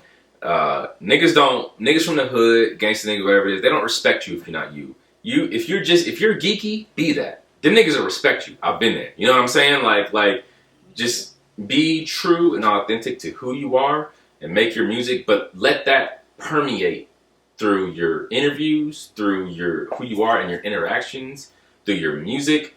Let that essence of you shine through at all times. Be 100% authentically you, because that's what will gain you the most respect, and that's what will give you the most peace when you lay your head down at night, or you continue throughout your life. You know what I'm saying? You don't have to. The nugget I'll leave is probably you don't have to be with people.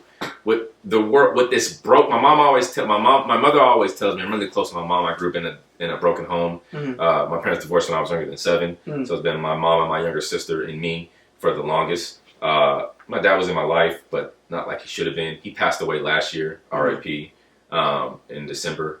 So now it's really just me and my mom and my sister. But My condolences. No, I appreciate it, bro. I wasn't as close with him as I could have been, but it still hurt. I'm better now. But I say that, you know, be completely who you are. People will respect that and never change that. Like, continue throughout as your life. That's a light that shines. You know what I'm saying? And people will love you for that. Just you doing that. I'll probably say. By the way, I like the hoodie, man. I appreciate it, bro. It's JMAC, so I don't forget my name. If I forget my name and I'm You just look down, right? like I am now, I can just look down and be like, He said like I am now. Like I am now. They made for JMAC. And then it reminds me I'm a rapper. Yeah. Do that, man. People wanna see the authenticity because there's not enough of it in this world. Definitely. Any closing questions there, Cypher? You know, I did. I was gonna ask when you were talking about the superhero thing, what superpower would you choose? You into I kind of have one. More of the superpowers that's available. I kind of have one. Okay, we'll do two. Okay, I can do. We'll do two. Let's say. She gave you one extra one. Don't go. I would be really. I'd be really Kryptonian like Superman. But I guess super strength and super strength and I'd say super strength and maybe fire control and fire manipulation. My idea for the superhero Dragon Man is I want to do a show or an anime or whatever it is where it follows me basically doing my rap stuff. It follows Jordan the character. It's gonna be like a representation of who I am, but like in an anime or show format. So it follows me going into music, but then me learning that I'm actually half dragon and I have fire powers and becomes a superhero. So like JMAC leads this. The character will be named JMAC, obviously, but he'll lead this double life from like going to shows, touring, but then having to stop on some Avengers shit and go like save the planet. That's the dragon? Yeah, the Dragon Man and stuff like that. So for his powers, I've already thought to be fire control manipulation. I'm a fire sign. If you didn't say that. Yeah. Yeah. It's lit. I'm a fire sign, so fire control and fire manipulation. I guess super strength, maybe. That's dope. Well, J-Mac the Dragon, I appreciate you coming on. Pleasure. For the Throw Podcast, episode 59. Yes, ma'am. Yeah. Third Eyesight. Special co-host. J-Mac Carlito. J-Mac Carlito in the background. Your host, MC Thrills. Follow us at For the Throw Podcast. Follow J-Mac at. That's going to be JMac_Dragon. On all streaming, JMac the Dragon. It's JMac, JMAC like the shirt. And Third Eyesight, THIRDEYESIGHT with the underscore. Don't forget the underscore. Appreciate y'all tuning in. Episode 59, y'all. Eh? Dope. Good shit, though, for real. Yo, this was super cool, man. Super cool to meet you, chop it up with you, bro. Like, yeah, that was super cool, bro. I'm so glad I got to take part in this. Oh, shit. I don't know if that was great. You too, ma'am. Anybody, Jamal? Money well spent, I move just fine, trust me. So much work for y'all. Elect me to be the dope man serving y'all. You can spend your last 5, it's worth it, y'all. Cause so much work for y'all. I know this economic depression hurting y'all, but I got so much work for y'all. Once the clientele popping, I'm setting up shop and knocking my